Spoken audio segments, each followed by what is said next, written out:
welcome everyone to the City of Iowa City work session, continuing our budget discussion. And the first item is going to be CIP, and I'm going to invite Jason Havel, who is our city engineer, up to the mic to get us started. Or, yeah, right there. Mr. Mayor, Council, good afternoon. I'm Ron Canuck, your Public Works Director. Great. Today we're happy to present the proposed 2023 to 2026 Iowa City Capital Improvements Plan. We will use the Esri Storybook platform for the presentation. I'd like to thank the Engineering Division, in particular Killian Loghead, for producing the final presentation. The Capital Improvements Fund can be found in the proposed budget document starting on page 513. Today we have 5 objectives. First, Nicole Davies will go over the plan development process and the fund summary. Second, staff will discuss the ongoing projects. There are 12 major projects that are not included in the CIP. So these are projects that have been previously funded but don't currently show up in the program. Third, staff will discuss the 18 annual projects in the CIP. Then staff will discuss 124 projects that are identified in the 5-year program. Try to save some time in the presentation. We've attempted to condense projects that are similar in nature or at the same facility. With this being the case, the projects will not necessarily follow the order that are in the proposed budget document.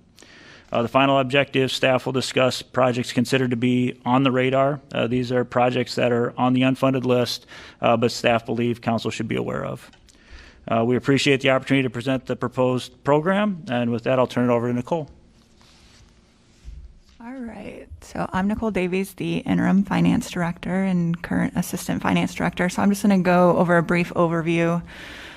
This first slide just showing kind of the CIP calendar and how it all comes together. Forms are sent out to the departments in early September.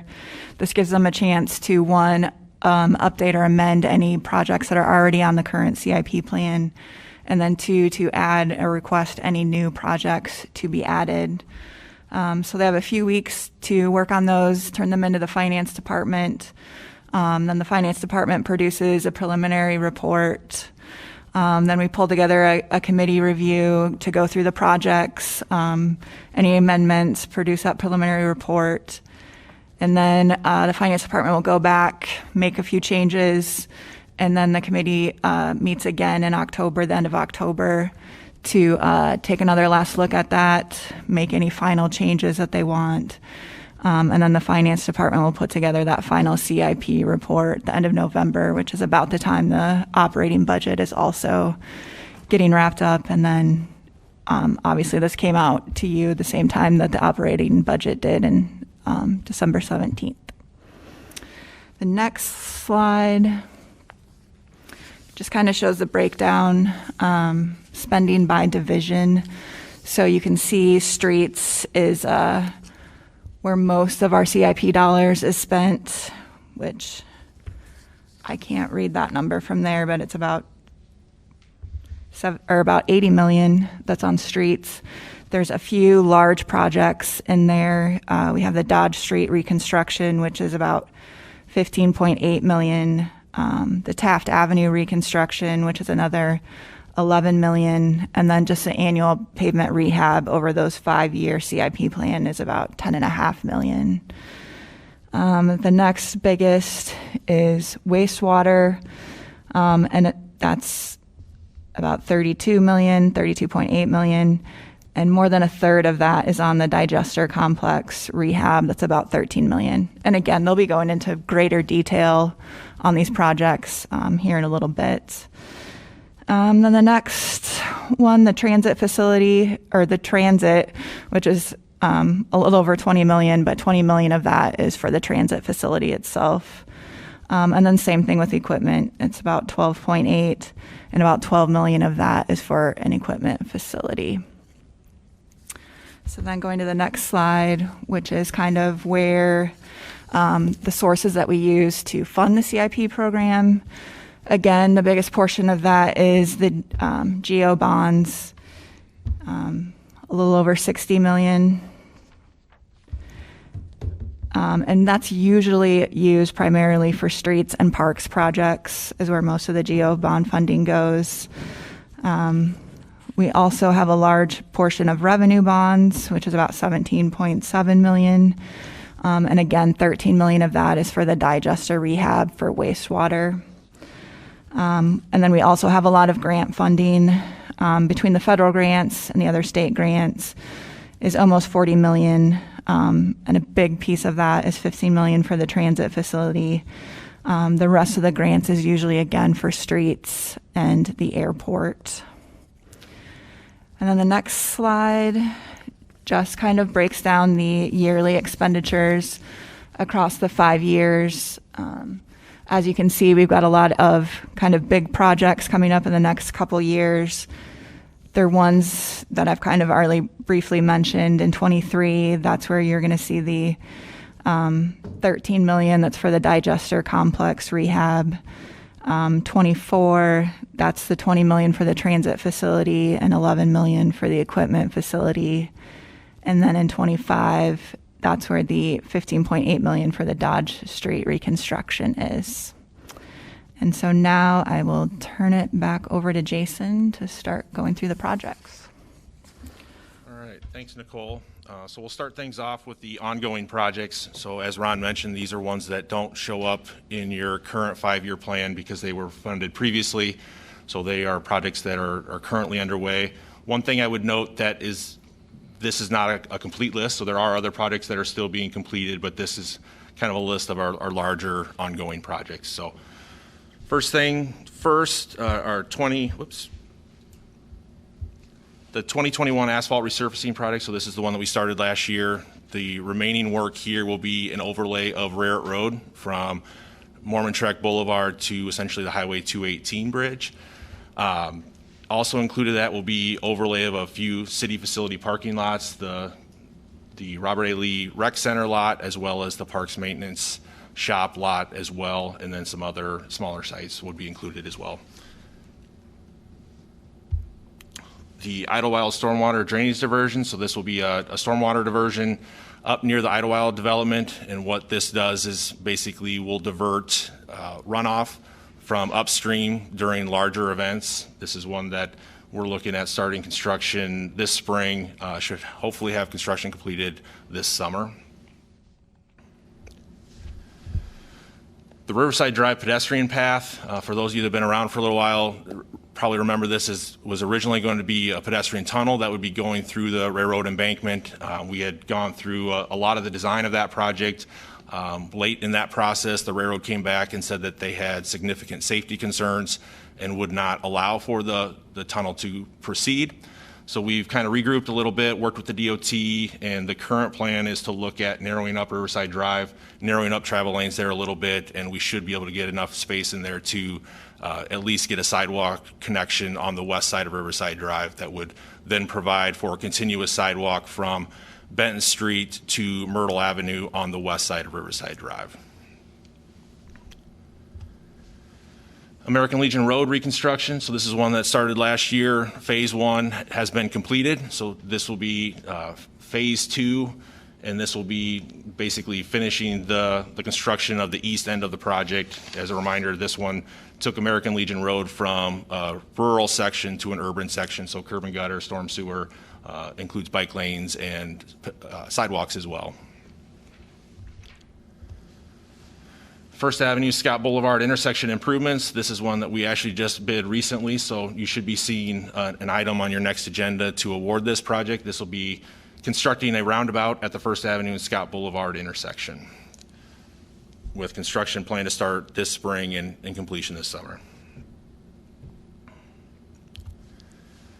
Second Avenue bridge replacement. This is another one looking at construction starting this spring. So this is a bridge on Second Avenue over Ralston Creek, essentially replacing the existing bridge with a new bridge. I have a question. Yeah. The one previous, you said First Avenue and Scott Boulevard. I'm a little confused with that. Yep, so that it currently is a 4-way stop, and so that will be converted to a roundabout. Okay. That's And most recognizable by the ACT entrance. Yep. There. all right, I didn't make the conversion up. Yeah. The road's kind of twist and turn over there. Okay, thank you. Yeah, thank you. Melrose Avenue improvements, this project started last spring. They were able to complete a lot of the drainage culverts, grading. The water main was extended out to the landfill. So this spring, they'll begin the paving improvements, with that being the majority of work remaining would be the paving and then the final grading.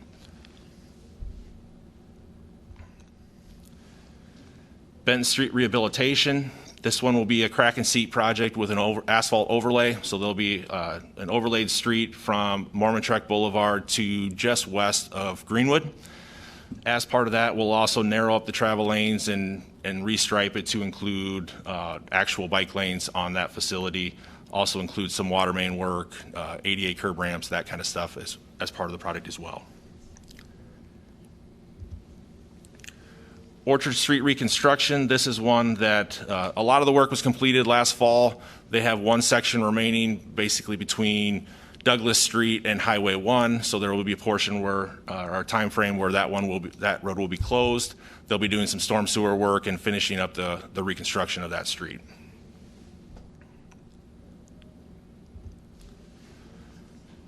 Foster Road elevation, so this is one where we're looking at a functional design for elevating Foster Road, kind of looking at what it would take to have a construction project to elevate Foster Road to be more resilient when it comes to flooding.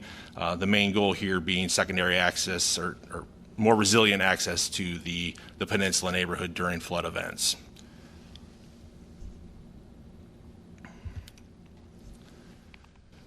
Dill Street water main replacement. This is over just west or east of Rocky Shore Drive. This is a section where we've had a number of main breaks, so looking at replacing water main in this section. We will also be looking to include sidewalk basically between Black Springs Circle Park and Teachers as a section of sidewalk infill as well.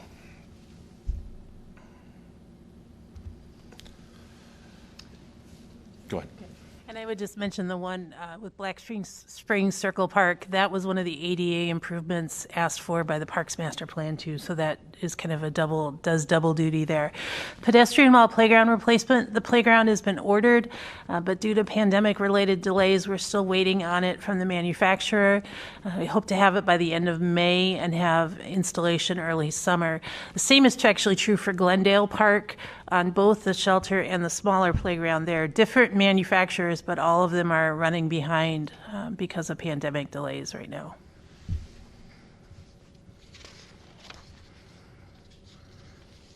So we'll move on to annual projects.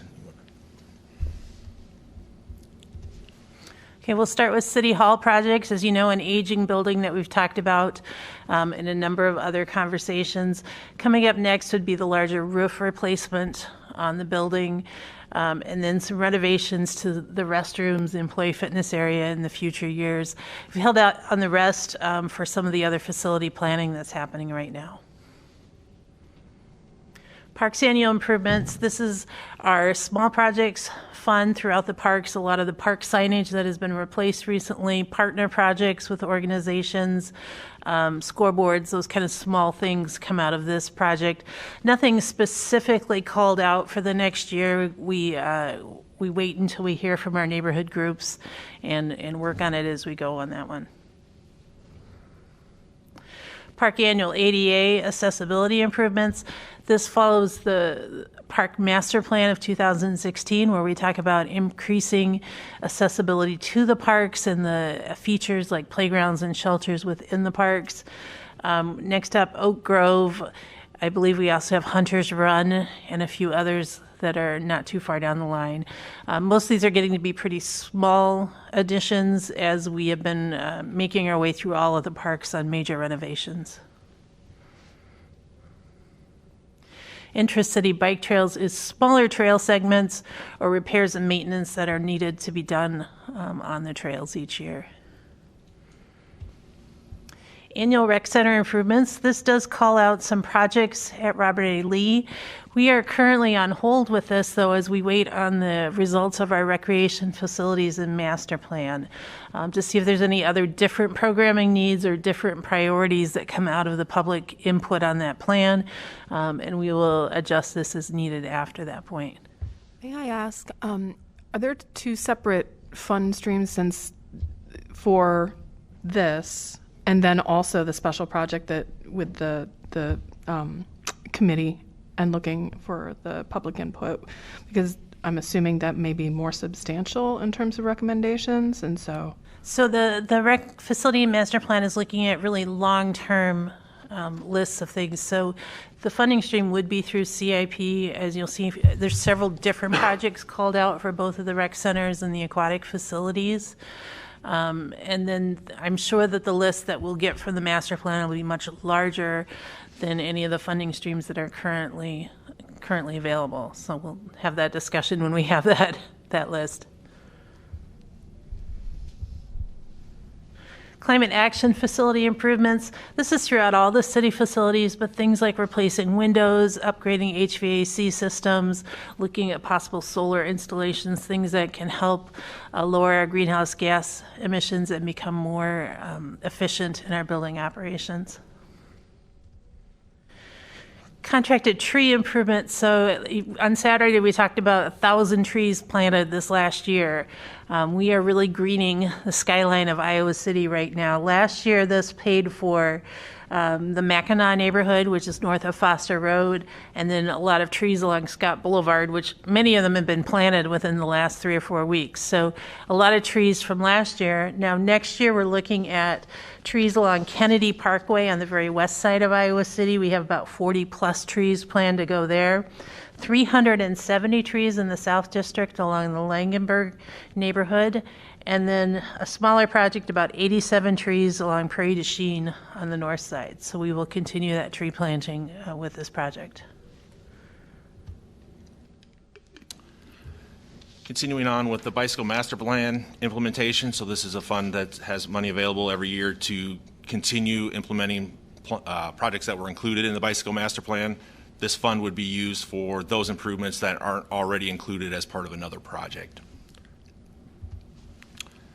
Annual stormwater improvements. This is a fund that allows for annual money to make improvements to the stormwater infrastructure. It could be addressing sinkholes similar to what's shown here in the picture. It could be replacing or repairing damaged intakes or pipe or whatever it might be related to stormwater. Annual traffic signal projects. This is a fund that is used for a variety of things related to traffic signals. It could be installing a new traffic signal at a location. It could be replacing traffic signal or traffic signal components. It is also used to install pan, tilt, zoom cameras at the various intersections. So we've been working our way through the existing signals and installing those cameras at signals that don't currently have them. Traffic calming. So this is the fund that would basically be used for construction of speed humps or other traffic calming measures that are approved through the neighborhood process. So if a neighborhood goes through and completes the process and it's approved, then this is the fund that would be used for construction. Curb ramp and ADA. Every year we go through and develop a project to install new or updated curb ramps at various locations throughout the city. Typically we'll focus on areas where we receive complaints or requests, with the highest priority being locations that currently don't have any ramps at all, and then we kind of work our way through other ones that just are not ADA compliant. Annual pavement rehabilitation. The big ticket item here a lot of years is the asphalt overlay program. It does also include other maintenance types. It could be chip seal, it could be PCC patching, crack sealing, that kind of stuff, anything to do with pavement management. Underground electrical facilities. So this is an account that's used for those locations where we have typically Mid-American electrical utility that would relocate their facilities from overhead to underground.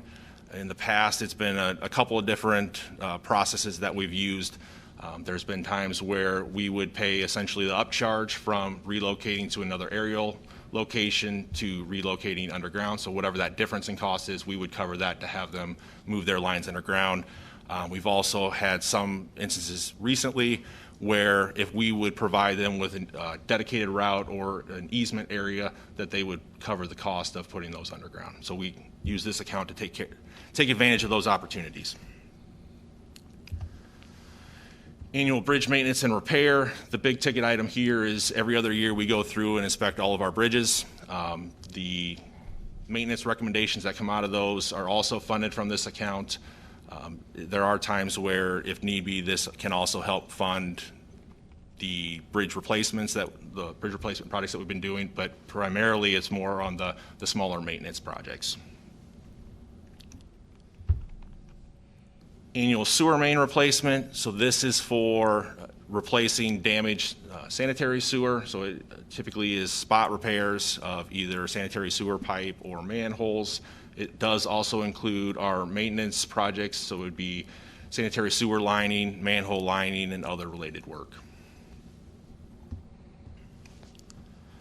Parking facility restoration repair. Again, this is an annual project that we've worked with a consultant to develop a multi-year plan for recommended maintenance work at our parking facilities. And so this is what is used to fund not only that design, but also construction of those repairs. The transit interchange and bus stop improvements. So this is a newer annual project that was a result of the recent transit study. Looks at funding improvements to not only the transit interchange downtown, but also at bus stop facilities throughout the city. And with that, we will move on to airport projects. So I'll turn it over to Mike.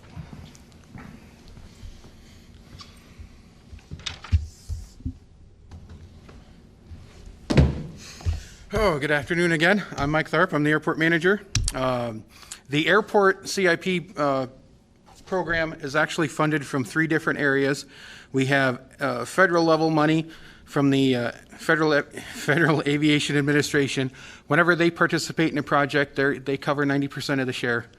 We have the Iowa DOT, which at the state level also has programs for both airport improvement program work and vertical infrastructure work.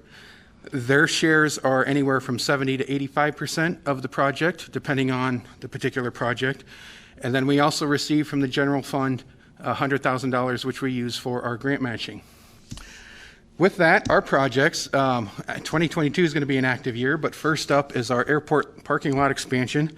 With the increase of activity of the airport, parking is occasionally an issue. More often than not, whether we have people using our conference room, just active charter days where folks have been using the airport, go out for business trips, whatever. And then especially on game days where we get a lot of traffic. Engineering is going to help us carve out some spots around our beacon circle and add about 22 parking spots. And that'll help alleviate some of those issues. Hangar A door replacement. We have one building that was built in somewhere in the 1950s. This building operates, their doors operate on a chain and counterweight pulley system. System works great, but it's also extremely dangerous because it's a gravity system. So if anybody loses control of the door the chain that's holding that door will slam down. We have state money to replace about half of the building doors at the moment, and in a future project, we'll be looking to do the other half of the building. Runway 7 environmental assessment. This is part of a whole list of projects that are part of the 725 reclassification and reconfiguration program that we've been undertaking for the past few years. This one looks at the runway 7N to add about 200 feet of pavement. The objective there is to get the entire runway on that line up to 5,000 feet of available takeoff and landing distance. And that's runway 7 extension. That's the physical work that would come after the environmental assessment. This one is going to be something that happens this year. The 2.5 threshold relocation, we have an 808-foot displaced threshold.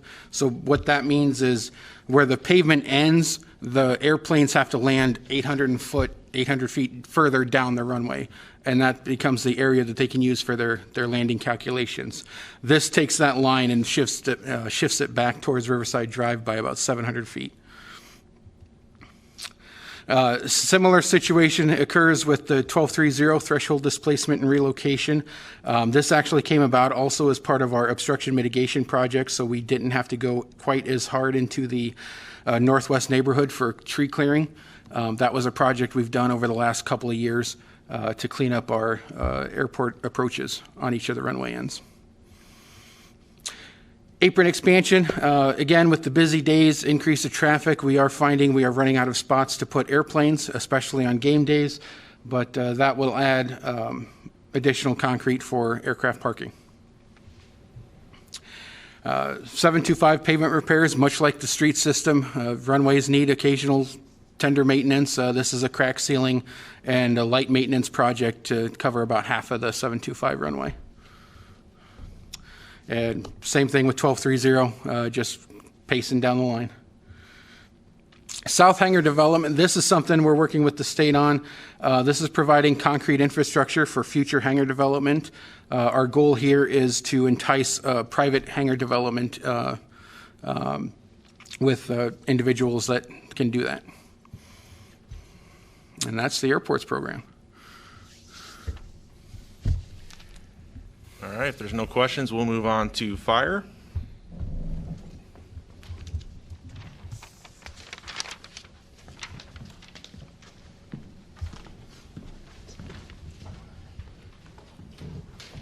Good afternoon, Fire Chief John Greer.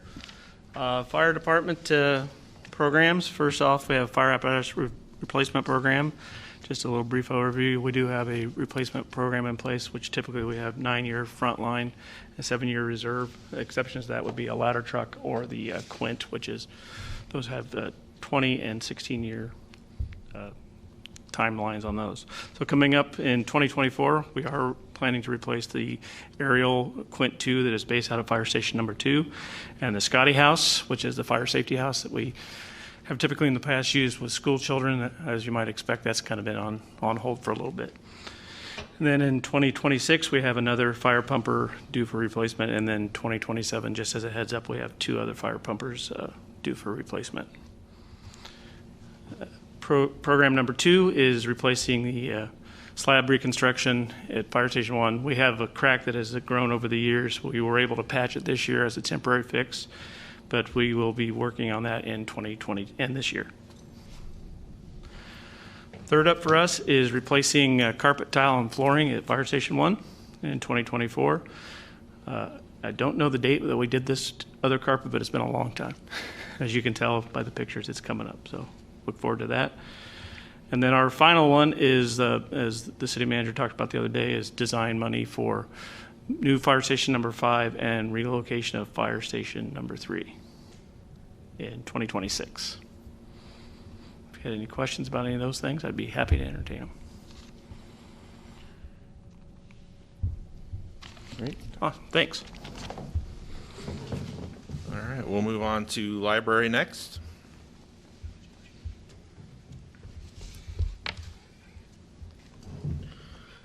Thanks. I'm Ellsworth Carmen, Director of the Iowa City Public Library. We've got 2 projects to talk briefly about today. The first is a multi-year project to replace some of the carpeting and furnishings at the library. This would be original to the building, furniture and carpet, just time to get it done. This project will not be new to anyone in the room. It's been in the works for a while.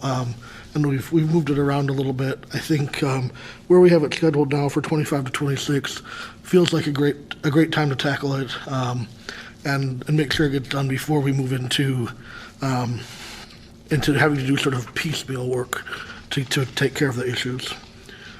Our second project is an automatic material handler and sorter.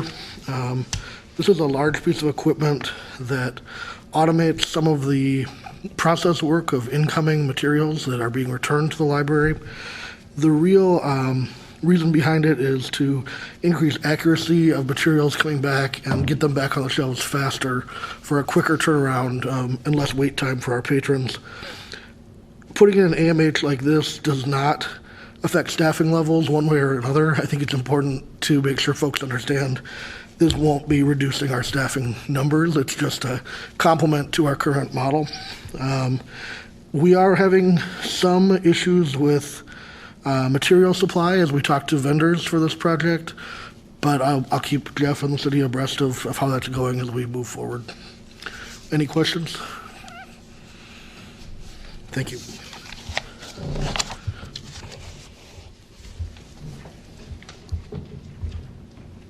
Next up will be the Senior Center.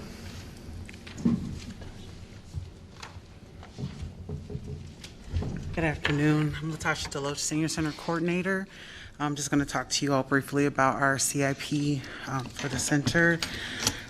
So it's been a little bit since we have done a full historical renovation on this building, probably since it opened. And so this is exciting for us to be able to have this opportunity to do some exterior and some interior work. One thing I was thinking is we need a dimmer for you all for the screen, because that could be really helpful.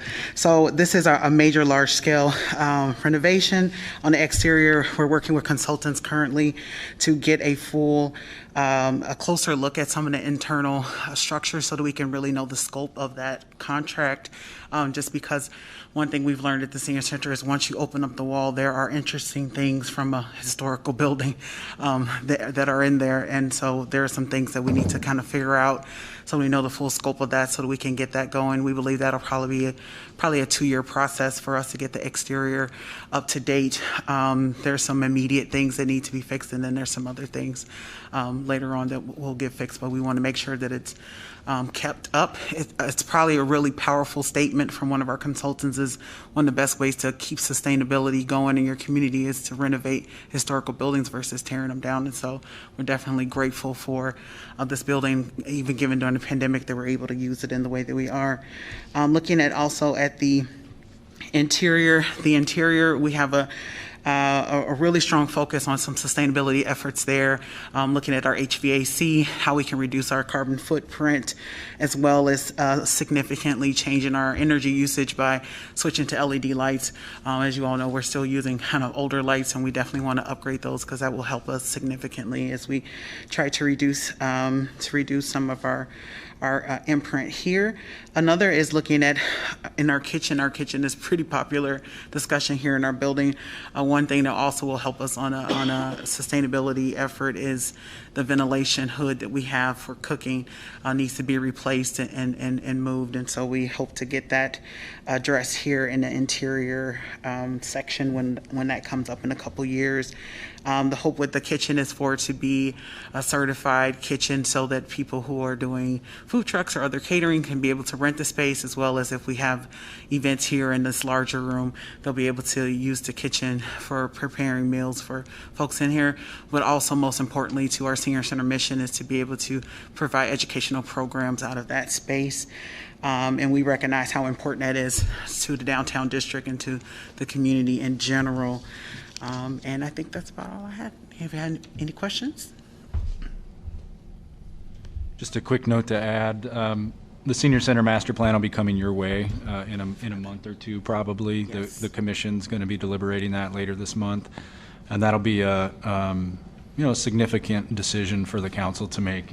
This budget totals, I think, over $6 million worth of investment in this building, which is, as Latasha mentioned, something that's probably long overdue for this building, and that level of investment hasn't really been put into this since the city began operations here several decades ago. So just a lot of discussions on that to come up later this winter and spring. It also included, thank you, Jeff, for reminding me that I have a big old highlight and forgot it.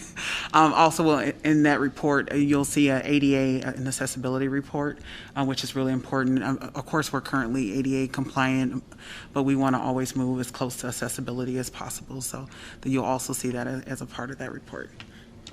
When you're looking at HVAC, are you planning to move away from gas? Yeah, I mean, that's a hope is for us to reduce our emissions, right? So we're looking at options. The building actually has a couple different systems, and so we're trying to, like certain sections of the building have their own systems, and so we're trying to see what other options are there. Do we go electric? Do we, we're looking at what will give us the best reduction to get as close to zero as possible. Some of them are very, very, very, very pricey. I don't think that's something we're going to be able to accomplish right now. But you all will get a chance when you see that report of some of the options, and that'll be part of our discussion of trying to make a decision about where we want to invest.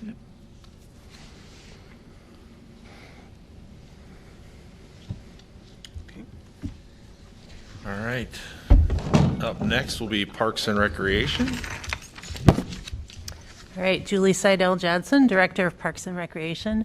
We start out with a really important trail connection along Highway 6, Broadway Street to Fair Meadows. This has been here a while, but we're moving forward on that and excited to get that in here. City Park pool replacement. Probably the number one question to me out on the streets right now is what's going to happen to City Park pool? We do not know the answer yet. It has been a central question in the public input we're receiving for the recreation facilities and program master plan. This is a placeholder at this time. It'll probably be later this spring before we have the input gathered and information about that. We did have an assessment done of the pool shell. It is losing a lot of water.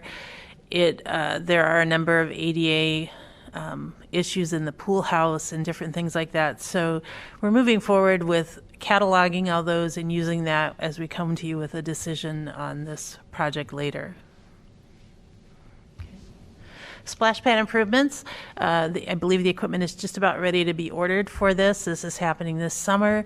We'll be replacing the above ground equipment at both Weatherby and Fair Meadows. Not only will they give both of those a nice fresh look with some new and cool play equipment, but substantial water savings. So the newer equipment, some of this equipment is now over 20 years old, and the newer equipment uses much less water coming through the nozzles and whatnot. So big water savings there as well. May I ask, when would you actually, given if the supply chain and you don't have problems with delays, when would the work on those happen? So in this particular project, it's actually just a purchase of the above ground equipment, which I don't want to call it snap and play, but it's pretty close. So it would be, the installation is fairly easy, and I wouldn't see any impact on operations, maybe more than a few days closure if it happened in the middle of the summer. Ideally, we'd have it done in time for them to open this spring. Upgrading the BAS controls for the HVAC systems through a number of the buildings, fire station, animal control. These will make it more efficient and allow our staff to operate them remotely and monitor them. Been very important this week when it's been below zero one day and then 35 degrees above zero the next day. So, what does BAS stand for? Building Automation System. Thank you. Right? Yep. Okay. Double check with Kumi, yeah. We have two park sites that we are poised to get to have dedicated from developers on the north side. One is Palisades, and we will be renaming that when it becomes dedicated to us. There's a lot of confusion about whether that's the state park or our smaller park. And then Stonebridge, which is kind of on the northeast side. The Parks Commission has gone out and looked at both of those sites. We have some pretty good plans in place and ideas of what we'd like to do. And as soon as the land is dedicated, we'll be able to move forward on some of the purchases and get those rolling. Chaddock Green Park Restrooms and Shelter. We've had our neighborhood meetings for this, and we are almost at 90% planned development. This looks at the community garden site. It will add some accessible parking features, some accessible beds, new paths to the gardens, new gates on some of the garden spaces, a small shelter, and a small play area. So it'll make it into more of a neighborhood park than only a community garden site. Rec center improvements, once again, this is something that's on hold right at the moment until we finish our recreation program and facility master plan to prioritize what the greatest needs are for these things. Whispering Meadows is underway. The ecological improvements actually have already taken place largely this past fall. There's a lot of improvements to the wetlands. The trail system back in the wetlands received some new aggregate. There's some bridge repairs back in that area. Next spring, we'll be bidding out a small playground. There is a residential lot that we own off of Indigo Court, and that will receive a playground, possibly a small shelter, depending on what the bidding climate is when we are able to do that, and accessible paths into this park. Lower City Park shelters and restroom replacement. This one has been in the CIP for a number of years. It's moved around here and there. The idea is to consolidate some of the shelters, removing some of the older ones that are in the areas that still flood or that have potential for flooding. This particular item in your packet says that we would remove 6 picnic shelters. That's not quite accurate any longer. This was written a few years ago, in that the shelter by what was the carnival rides has already been removed, and the shelter that is near the parks maintenance shop has been converted into a staff area to help us spread out our staff during COVID. So we're down to about 3 of the shelters that we would likely remove, which would be 5, 9, and 13. They're all kind of out in the areas that tend to flood, and then replacing, I know these numbers probably don't mean everything to everyone, but 7, 11, and 12, and keeping 6 and 8. So there would be some changes. We have some people concerned that there's a lot more use in the shelters, and we would agree that has happened during the pandemic. So that'll be evaluated as we get closer to the actual project for what we end up doing with those. Kiwanis Park Playground, everyone loves the natural play area. A lot of people love the natural play area at Kiwanis. It's just seriously aging and being very difficult to maintain. So this will look at replacing that in 2023. So that means this summer we will have neighborhood input meetings out at the park to gather input about how people would like to see this playground replaced. The project calls for the shelter replacement as well. That may or may not be necessary. That shelter is still in pretty good condition. We'll evaluate when we get to that point. Napoleon Park softball fields, this is regrading, redoing the drainage, just keeping them playable and at a high level of playability for our teams that use them. Upper City Park, similar to Lower City Park. This has been moved in the CIP, so it coincides at the same time that the City Park pool refurbishment or replacement would happen. So essentially everything in the Upper City Park would happen hopefully in the same construction season. The Upper City Park shelters are generally getting very old and are difficult to maintain. So we would definitely be looking at shelter replacements and potentially something different with the restrooms, whether it be actually combined into the pool building if that was a new building, or something different done with the outdoor restrooms that are in that area. Hickory Hill Park, Conklin Lane, the north entrance. This is the last of these kind of classic looking shelter restroom facilities that we have in the park system. And this is scheduled for replacement in 2025. Court Hill Park shelter playground replacement will happen this coming summer. Once again, we've had the neighborhood meetings out there. This one we failed to calculate when the sun would go down this fall, but I would tell you that the neighbors came out in the dark with their own flashlights to give their input on this project in the shelter. It was really cool. And we have a playground chosen, and the playground shelter stay in essentially the same location, just some improvements to both. Robert A. Lee, pool filter and HVAC. One thing we do know from our study so far is that this facility infrastructure is quickly nearing the end of its life. However, we still want to finish the recreation facility master plan before we prioritize this with the other large ticket projects that are in there.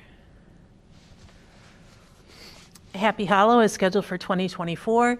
This is a replacement only of the playground. As you know, we've done the restroom and shelter and some of the field renovations and different things in that park over the last few years. So this would finish that park as far as the renovation schedule. Terrell Mills Skate Park, one of our heavier used facilities, believe it or not, on Dubuque Street. We have applied for a federal grant to help hopefully match the funding here so that it would be a $1.25 million project that would be not only a skate park, but make it into more of a roller park. So you could have a bicycle, BMX kind of bicycle area as well. And a lot of interest in that from both local residents and Think Iowa City as far as being able to host events at a facility like that. Mercer Ballpark diamond improvements, going through all of them, the facility out there with additional shade, additional work to the fields, new fences, and then looking at the amenities. This will likely be in partnership with City High, assuming that they stay there for their baseball program. Hunter's Run on the west side is one of our older playgrounds that we have yet to replace in recent years. So this is 2023, which means, again, next summer we will be out in this park with neighborhood meetings to talk about what the neighbors would like to see for their playground and park shelters. Event facility improvements. This covers our event facilities, which are the Lodge at Terry Trueblood, the Ned Ashton House, and the Riverside Shakespeare Theater Stage in City Park. The first year, or currently in this year, we have funding to do a restaining of the Park Lodge, which is in need of that. And then the next priority will be some fairly substantial renovations to the Shakespeare stage. We've met with Riverside Theater, have some ideas from additional grant writing for that as well. But they're very committed to wanting to continue to use that location in our parks.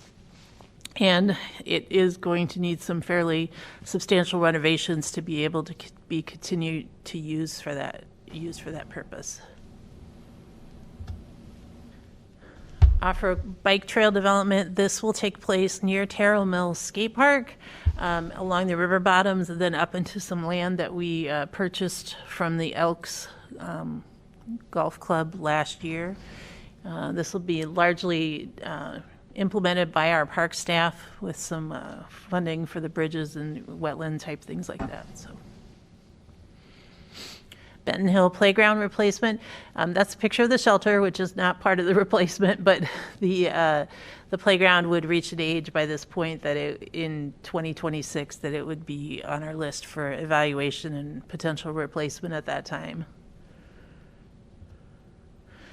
College Green Park, 2024. This is another one that is very, very much used by a lot of different groups and a lot of people. It's a well-used park. And it is, I believe, the second oldest playground that we have, equipment we have in the system right now. Willow Creek Trail replacement.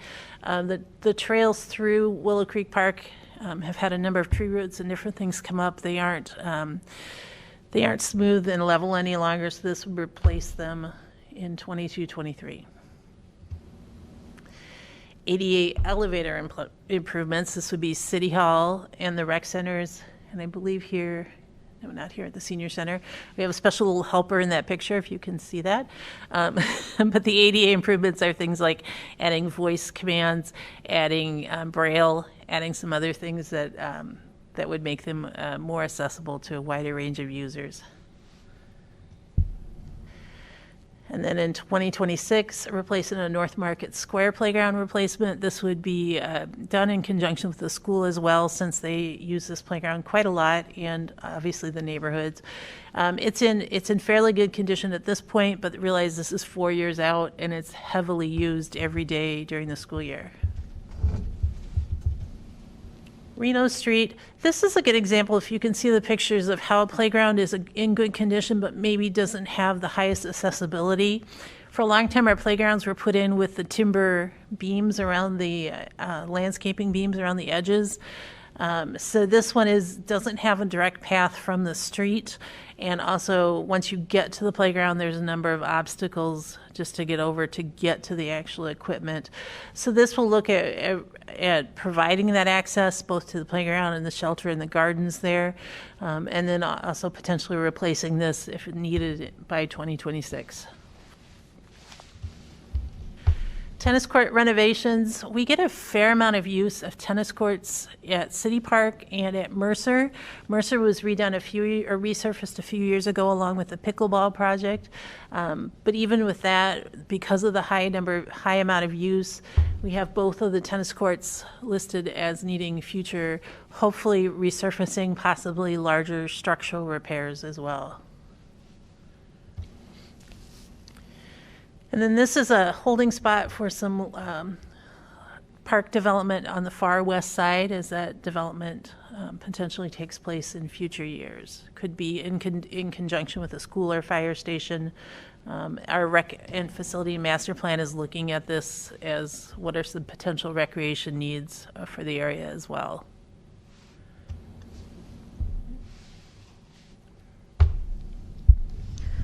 Can I ask a quick question? As a new counselor who really doesn't have sort of the historical context, I'm really struck. You guys are going to be busy. These are a lot of projects, and I'm wondering, is part of this due to delays because of the pandemic, and therefore there's a certain amount of catch-up, or is this kind of business as usual, where this is a constant rota of having to do this kind of upkeep? Because some of these things also don't look, to my mind, or to my eye, necessarily as like upkeep, but like actually fairly substantial overhaul. So I just want a little context. So we predict usually that a playground that's installed will last between 20 to 25 years. And with about 50 parks, you're always going to have a certain number rotating through for renovations. I would say that the amount of projects you see here isn't necessarily because of the pandemic. It actually predates when I came 6 years ago.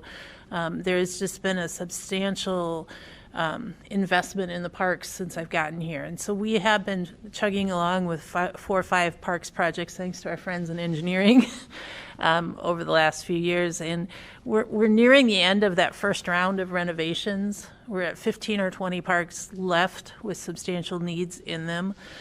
So I think we've made a lot of progress, but it's ongoing, and we love that the parks are used as much as they're used, but that requires some general upkeep, care, and maintenance throughout, too. I mean, it's great to see that there's so many and that there's attention to them, but yeah, it's just impressive amount of work. Thank you. I think there was a period of time, too, when, parks in the system were not being renovated That was kind in a of timely fashion. So I think in the last, I would say, since I've been here, maybe 10 years, there's been an acknowledgement of that and an acceleration of doing the renovations. Thank you. That involved the ADA component too, so I'm very happy to see that it's more aware now of those issues. Yeah. A lot of it follows the 2016 Park Master Plan. We've been very fortunate, thanks to your support, that we've been following through with the promises and the priorities in that plan.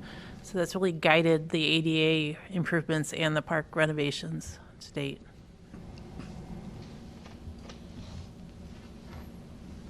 All right, thanks. All right, if there's no more questions, then we will move next to police.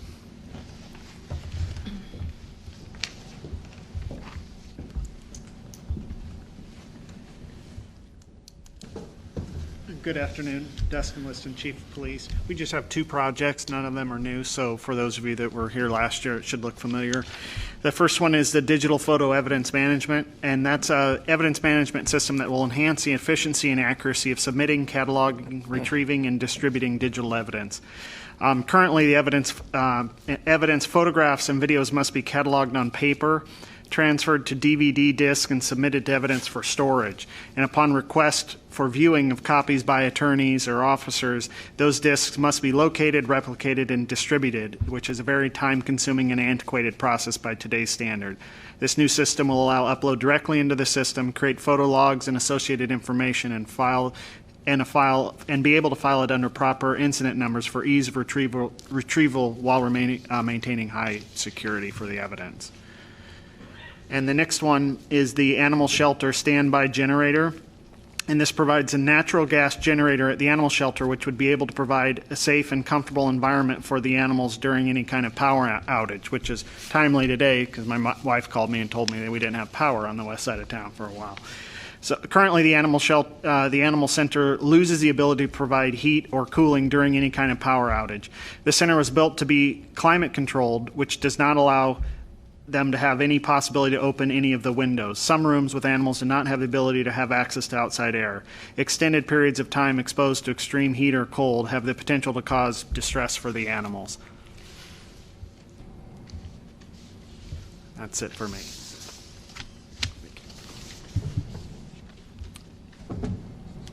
All right, we'll move on to Public Works. Starting out at the landfill, a couple of projects there, one being the equipment building replacement. So this will replace 2 existing buildings out at the landfill. Currently, we have some equipment that is too large to be housed indoors and out of the elements. So this will replace a couple of storage buildings out there and allow for that, that storage to occur indoors and not having to be out exposed to the elements full time. The other one being a bulk water fill station. We have a couple of these located in other locations within the city. This allows for vehicles such as tanker trucks and that kind of thing to fill up with water more efficiently. With the new water main that's been extended to the landfill, it provides a few different benefits. One being it helps to turn over the water that is in that water main. It's good for water to be used and not to just sit in the water main. So this will help with that turnover. Also can help with fire operations out at the landfill should it be needed. Also can help with their daily cover operations as well out at the landfill.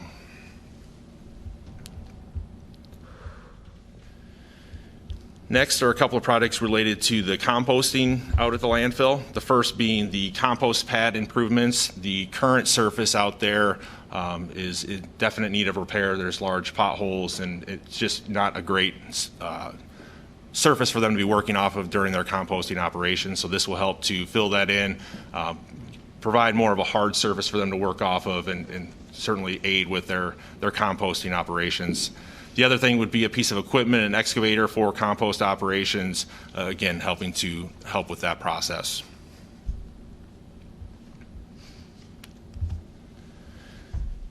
Next up is a couple of system improvements out at the landfill. The first one being the landfill gas dual extraction system and then the ACM landfill gas infrastructure expansion. Both of those will look at expanding the gas and leachate collection systems out at the landfill. So we have 2 existing systems there and looking at extending both of those into additional parts of the landfill.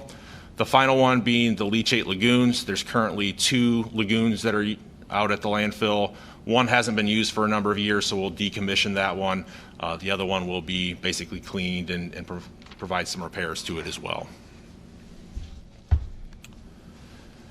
Future landfill cell design. So we are currently operating an FY18 cell. That is getting to the point where it will no longer be able to be used here in the coming years. So we will begin the process to design and construct the next landfill cell, which we are calling FY2023.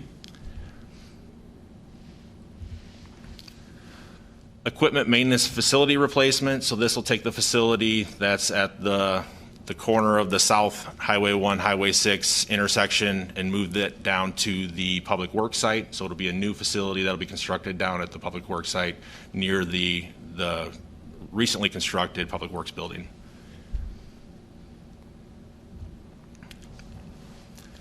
Moving on to stormwater projects. The first one here is the North Westminster storm sewer upgrades. So this is a section, Westminster and Washington Street, where we've had complaints of localized flooding, and this project will look to upsize some of the storm sewer out there to address that localized flooding.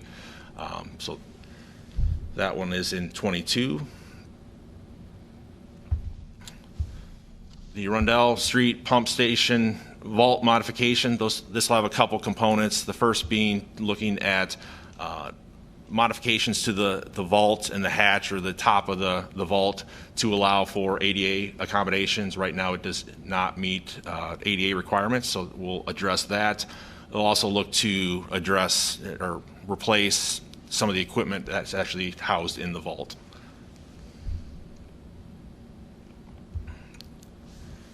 River Street storm sewer improvements. So along River Street, we actually have a section of essentially a ditch that often gets filled with debris and becomes somewhat problematic from a maintenance standpoint. So what this will look at doing is installing new storm sewer to address that issue.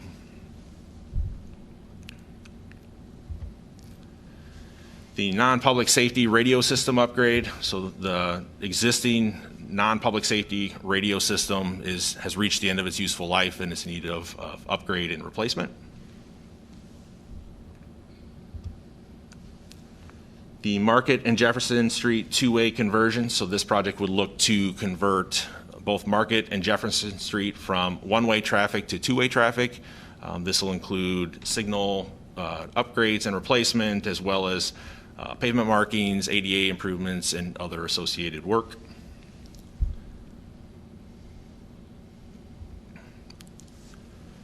Kirkwood Avenue to Capitol Street connection. So this will extend both Kirkwood Avenue and Capitol Street near Riverfront Crossings Park. This would be for the design of the project at this point. It also will include some water main work, as well as removing the existing railroad stub that crosses Benton Street down in that area.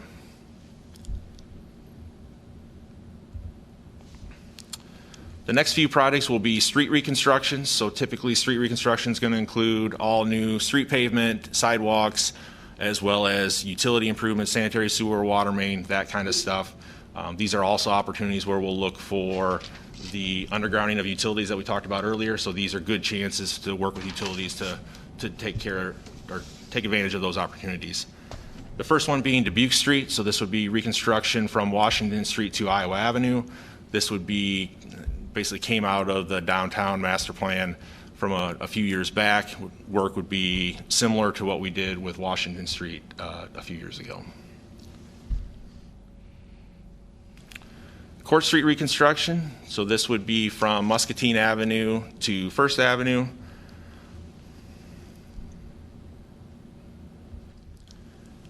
The Rochester Avenue reconstruction, this would occur from essentially Ralston Creek to First Avenue.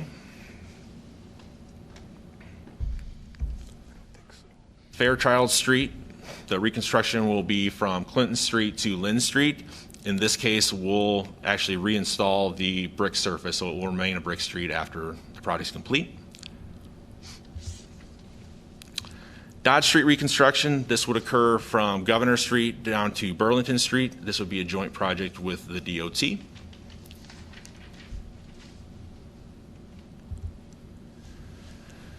North Gilbert Street reconstruction would be the section from Brown Street north to Kimball Road.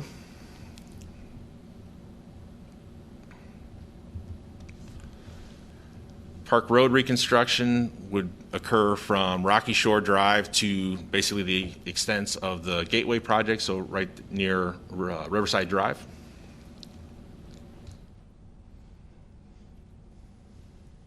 Taft Avenue reconstruction would be the section from American Legion Road north to Lower West Branch Road, and this one would include a conversion from, again, a rural section to an urban section, so similar to what we're doing on American Legion Road. The next one will be South Dubuque Street from Wright Street to Benton Street.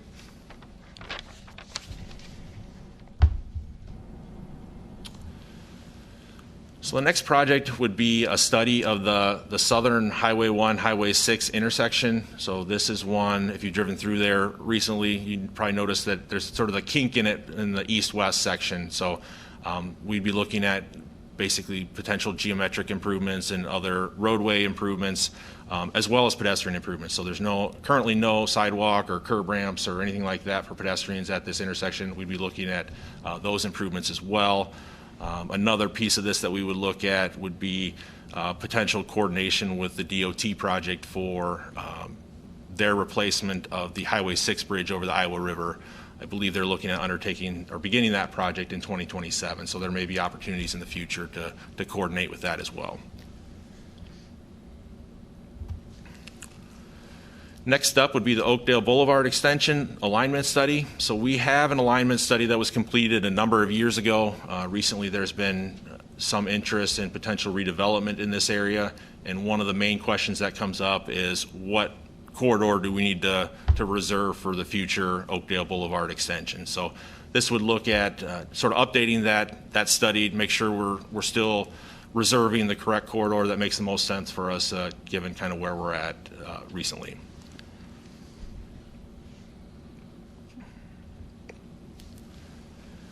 Gilbert Street Bridge replacement. So this would be the Gilbert Street Bridge over Ralston Creek. Again, replacing the existing structure with likely a similar structure. Jason, on that one, I think you can't see it on this, but I think in the book it says that's a 2023 project. Is that right? That's Correct. this year? Yep. Okay. Do we have any sense of like how soon it would be actually impacting traffic on Gilbert Street? As far as closure or when it would be reopened? Closure. Like I'm assuming replacing the whole bridge means at times it's going to be closed, and I'm just thinking this is like a major impact one. Yep. So I'm just wondering if we know when. Yes, it will be a major impact. It will be closed during construction. We originally had looked at ways to potentially try and maintain traffic, and it's a pretty tight area when we're replacing the bridge, and it just wasn't really feasible. So I would anticipate you're probably looking in spring of 23 is when those impacts would begin. Okay, thank you. Yep.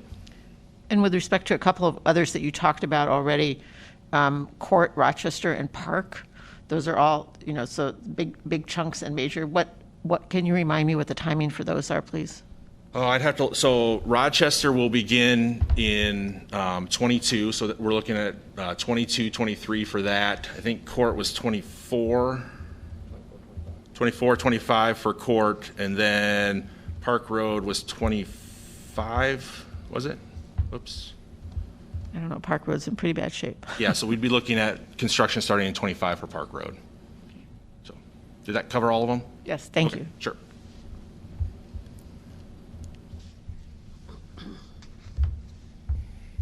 All right, so the next one's a big one. So the Burlington Street Bridge Replacement Project. So this the current plan includes some design money. We actually have some money that was allocated last year to kind of begin the study process for this project. So this is a situation where there's currently two bridges that cross the Iowa River for Burlington Street. One is actually owned and maintained by the city. The other one is owned and maintained by the DOT. So our bridge has reached the end of its useful life, and we need to look at replacing that. And so with this project, we are currently working to see if there might be an opportunity to replace two bridges with one bridge. Also, as part of this project would be looking at realigning or making improvements to the Grand Avenue corridor to make a better connection between Burlington Street and Melrose. Obviously for bike facilities and that kind of stuff, a more direct connection makes a lot of sense. We've had preliminary discussions with the university, and they seem receptive to that. So that would be part of this project as well. Also looking at the potential for what would be needs for utilities, not only the city utilities, but also university utilities, as well as what opportunities might be there to eliminate the dam.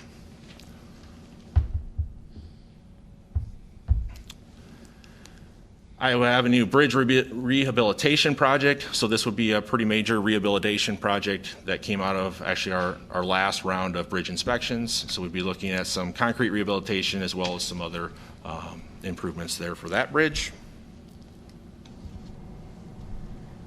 The Riverside Drive pedestrian bridge at Iowa Avenue. So this is one where we've had a fair amount of spalling that has occurred. So there's small pieces of concrete that have fallen over time. We actually had a project earlier this year to go out and remove the pieces that we could easily remove. The next phase would be to do a more extensive rehabilitation project. Just as a reminder, this would be a joint project with the DOT and the university.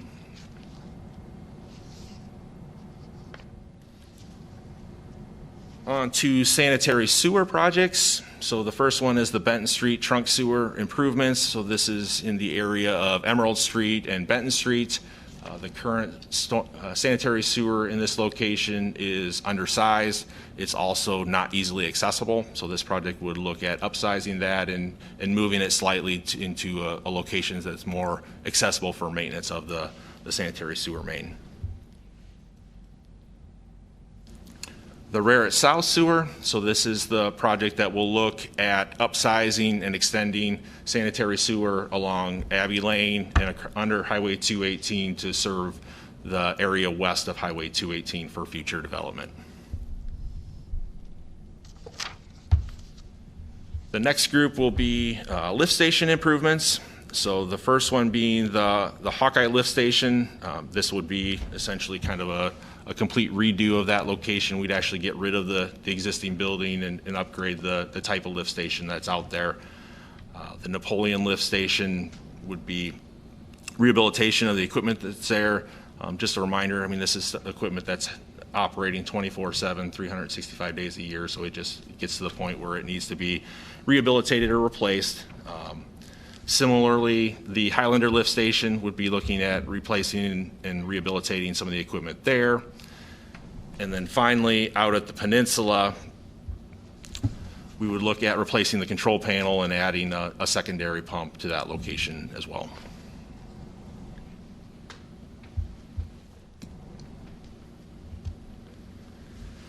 Next, we'll move down to the wastewater treatment plant. The first section, or the first group of projects here would be in the aeration basin section of the wastewater plant. So the first project here would replace some of the mixers down there, make them more efficient with new equipment. The second project would basically move the existing conduit and cabling that's currently on the hand railing down there and expand it for, or allow for a future expansion. And then finally would be replacing the remaining mixers that weren't done with the first project, and then replacing some of the other equipment in that area.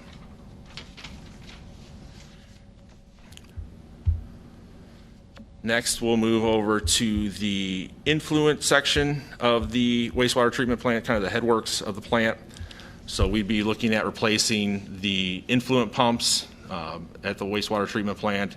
And then the second project there would be improving and improving the influent flow monitoring, helping make that more accurate and more efficient.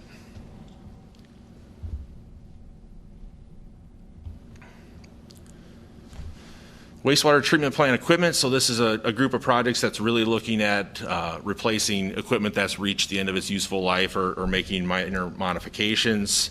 The first one would be the biosolids conveyor improvements. This would help with loading material into trucks. The second one would be replacement of the return activated sludge pump. Replacement of those pumps.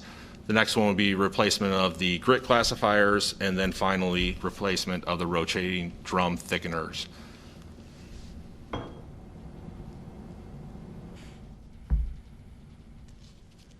The Dychester Complex Rehabilitation Project, this will be a big one down at the wastewater treatment plant. There'll be a couple different phases of this. A lot of this revolves around the struvite issue that we have down there, which is essentially kind of a mineral deposit that occurs throughout kind of the treatment process. So the first one would be more on the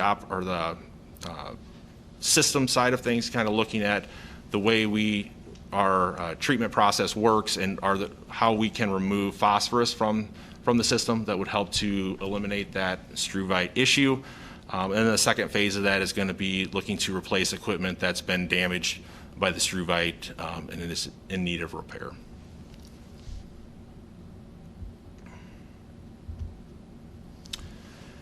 Primary clarifier repairs. This is really just a replacement of equipment that's reached the end of its useful life. It's been in full-time operation since 2002. The jetter truck replacement originally was planned on a replacement schedule of 15 years. We're, I believe, about 12 years in, and it's just getting to the point where there's a lot more maintenance costs, and so this would essentially be money to buy out the final 3 years to allow for replacement sooner.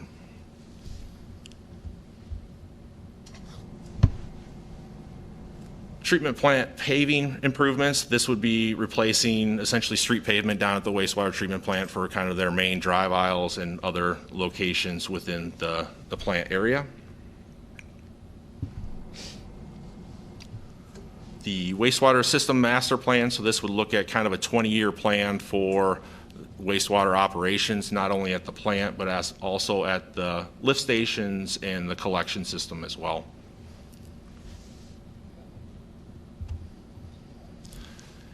HVAC replacement, so again, down at the wastewater treatment plant, looking at HVAC replacement for a number of their buildings there.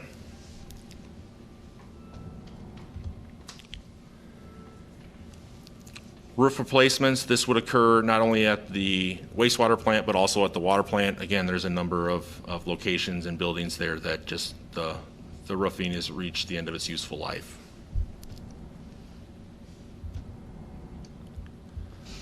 Moving up to the water plant, an HVAC study, there's a few locations within the water plant where there's been some ongoing issues with HVAC equipment and operations.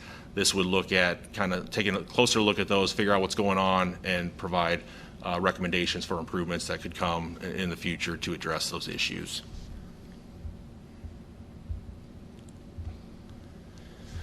The next group of projects will be water main replacement projects. The first one here is the Bradford Drive area, would include water main replacements not only on Bradford Drive, but also Louise Street and Wayne Avenue.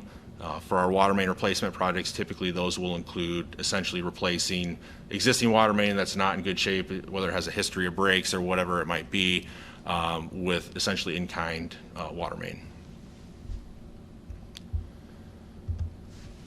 The next section of water main replacement would be along Melrose Avenue from Camp Cardinal Boulevard to Highway 218, as well as Highway 1 from Hawks Ridge to Westport Plaza, and then finally out on Highway 6 from Fair Meadows to Industrial Park Road. So again, all those would be water main replacement projects.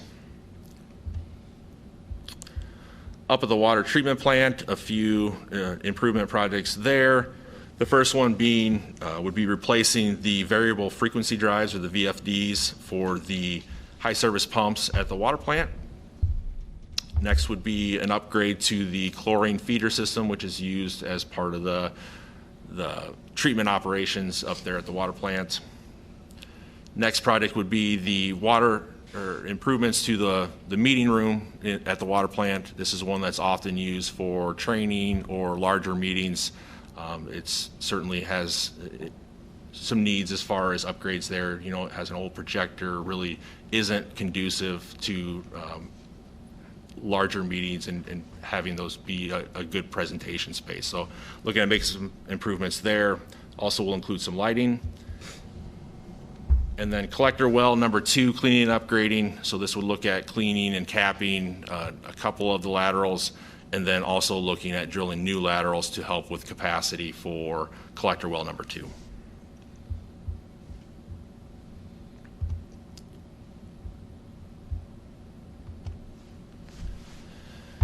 Next up is a treatment technology study for the water division. So this would be a study that would look at the treatment methods that are used up at the water plant, be looking at nutrient removal, as well as the future for potentially either staying with or moving away from lime softening, and some other components. So the first phase would be the study phase, and then the second project would be money to implement the findings that would come out of that study.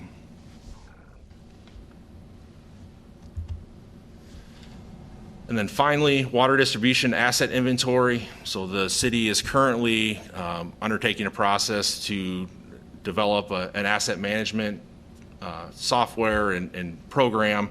And so what this would do is look at going out and collecting asset information for the water distribution system, give us good information to go into that asset management program for future evaluation.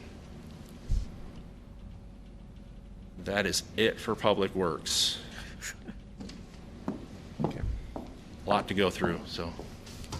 All right. I had a question for you, Jason.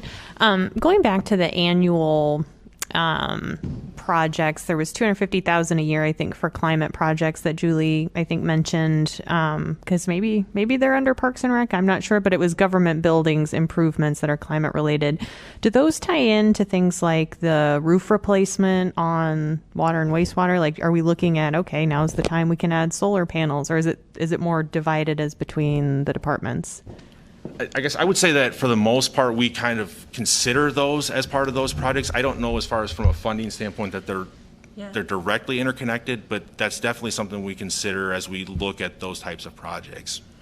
Yeah, the earlier fund is more the general funded buildings, so it would be City Hall, the fire station, senior center, rec centers, not the enterprise funded that makes facilities sense. necessarily. Thank you.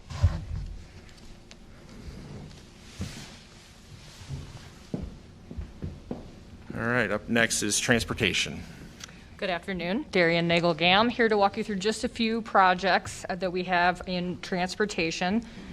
Project number one is video cameras for our parking facilities. We do have cameras at all of our existing parking facilities today at our entrances and exits, but this project is really one to expand those security cameras to other parts of the facilities, both to help us keep tabs on traffic flow and demand, parking demand in the facilities, and just to help improve security and to improve our response to incidents when they occur. Second project proposal is for to replace our current parking enforcement vehicle. This is a photo of our current vehicle, well worn and loved. It has license plate reader technology, which really helps us in our ungated facilities. So that's Chauncey, Swan, and Harrison Street. You pay by plate at those facilities, so there's no gates, which makes it really nice from a user perspective. You can just go in, you pay at the pay station, you enter your license plate, and these vehicles help us. Help us with enforcement and make sure that folks who are using the facilities have paid the user fees. The third project is parking ramp automated equipment. So our current equipment, so when you pull into one of our gated facilities, you pull a ticket, you pay when you leave at the exit, or you pay at the pay on foot machines that we have near the stairwells. That was all installed in 2009. This equipment has about a 10-year lifespan, so we've already pushed it past that.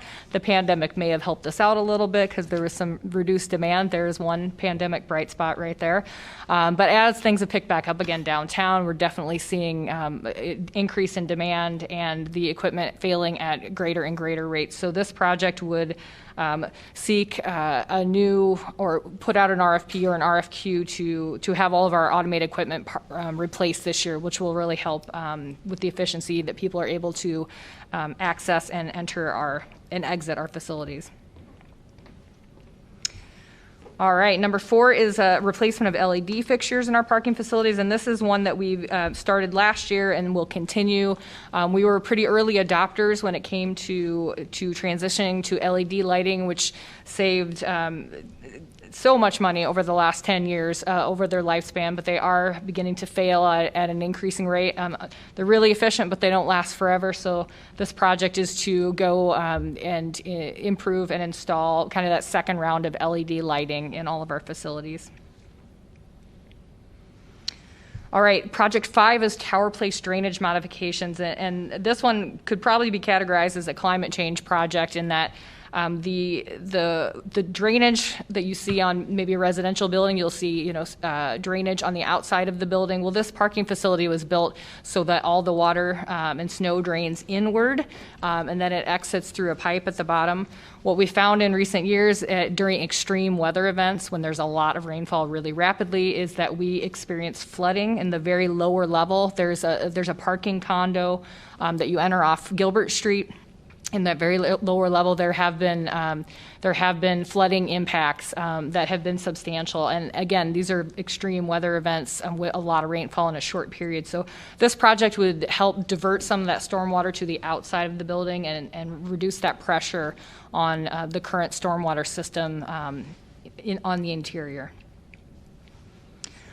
All right, this is a new project. You probably don't think about roofs much when you think about parking ramps, but there is a roof over the stairwells, and we did an inspection this year, and we did find that the roofs on Capitol Street ramp and the Dubuque Street ramp, stairwells do need to be replaced. So these are projects to replace them in order to prevent any future issues from occurring in those stairwells. All right, this is another new project. This is a Tower Place office remodel, and in short, we have more people working in this and out of this office, and an increasing number in the last year than we have space for. So really, this is a project to reorganize the space in such a way that we can fit more people in here. This office is shared by our customer service representatives who answer walk-in traffic, answer the phones, email requests for both transportation services and for refuse. The administrative staff for parking, and myself and Mark Rummel, we also work out of this office as well. So it's really just, we need to find a way so that we can all work there simultaneously, and that's not something that we can do really easily today. Last project here is the transit maintenance facility relocation, and I briefly talked about this on Saturday at the budget work session then. But this is a project to replace the current transit facility at a different location. Our transit facility is just knocking on the door of 40 years, which is really about the lifespan of such a facility. So in addition to the wear and tear of a 40-year-old building at the end of its useful life, we have some site-specific challenges, some soil subsidence issues at the current site. And so we have been actively pursuing federal funding, and the good news is there are federal funding sources for such a facility. I expect we could see approximately, if a grant is awarded, which again we're actively applying for these grants, but probably 75% of that cost could be covered federally, to give you a sense of what the remaining obligation would be. The new transit facility, which will be shared with equipment, is earmarked for the Public Works site that's located at McCollister and Gilbert Street. There's already space allocated for it, so it's a matter of finding those federal dollars to help us kickstart this facility relocation. And I'd be happy to answer any questions. Am I correct that the new equipment you're putting into to charge the new electric buses is going to be movable? Will that be? That's correct. The chargers that we have just installed to power the electric buses that will be on the road in the next few weeks, that equipment will be able to be moved in. And honestly, the equipment that we have right now is loaner equipment. They weren't, because of pandemic challenges with getting our own chargers. We have chargers from another part of the country, so they can be moved. And that was one of the benefits to us from our perspective to go electric now in our current facility, because we can move those to the new facility.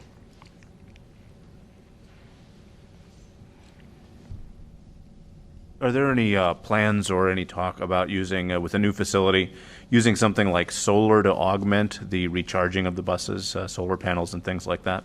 Great question. Yeah, I think that will definitely be something we'll be evaluating throughout the process. Is what options do we have to not only supplement the power, but also just make it an overall environmentally friendly building as we possibly can.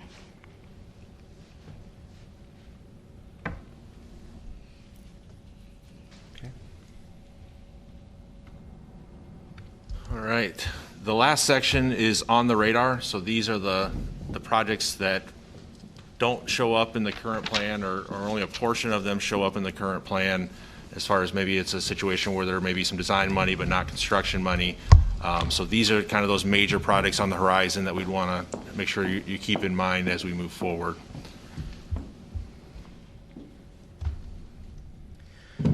So the first one is the Lower City Park Master Plan improvements, and this is was a plan completed about 6 years ago. We have chiseled away at little parts of it with all the improvements that we've been making, but this would overall, the larger part of it would be to raise the road through the park to provide additional resilience to flooding in the park, along with some additional renovations to both the baseball fields and to the Riverside Festival stage. The next one is East Side Sports Complex. We own land just south of the new Hoover Elementary School. We have planted trees to start a buffer there, but everything else is on hold. We've done a planning process that fills it with baseball fields and soccer, also potentially a space for an indoor facility. This is being revisited as part of the recreation facility and master plan to prioritize it along with other projects. And then the recreation master plan, which I've mentioned about 16 times today. This plan is in place, but this area is in progress right now, and it will help us prioritize the needs of all of our aquatic facilities, the rec centers, the outdoor athletic fields. We've got a lot of input from the public about their priorities and their hopes and dreams for what recreation can be in Iowa City. So we look forward to sharing that information with you and working through a prioritization process and hopefully funding streams for a lot of these larger projects. The next project is the Taft Avenue reconstruction. So we talked earlier about the section from American Legion Road to Lower West Branch Road. There also is 2 additional sections that would need reconstruction in the future. The first one being on the north end from Lower West Branch up to Herbert Hoover Highway, and then on the south end from American Legion Road down to 420th Street.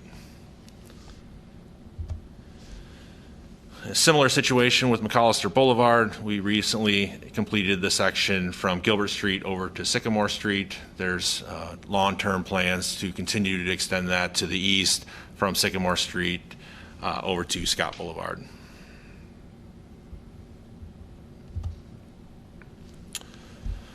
Another one here is Carson Lake. So this would be on the west side of Highway 218 between Raritt Road and Highway 1.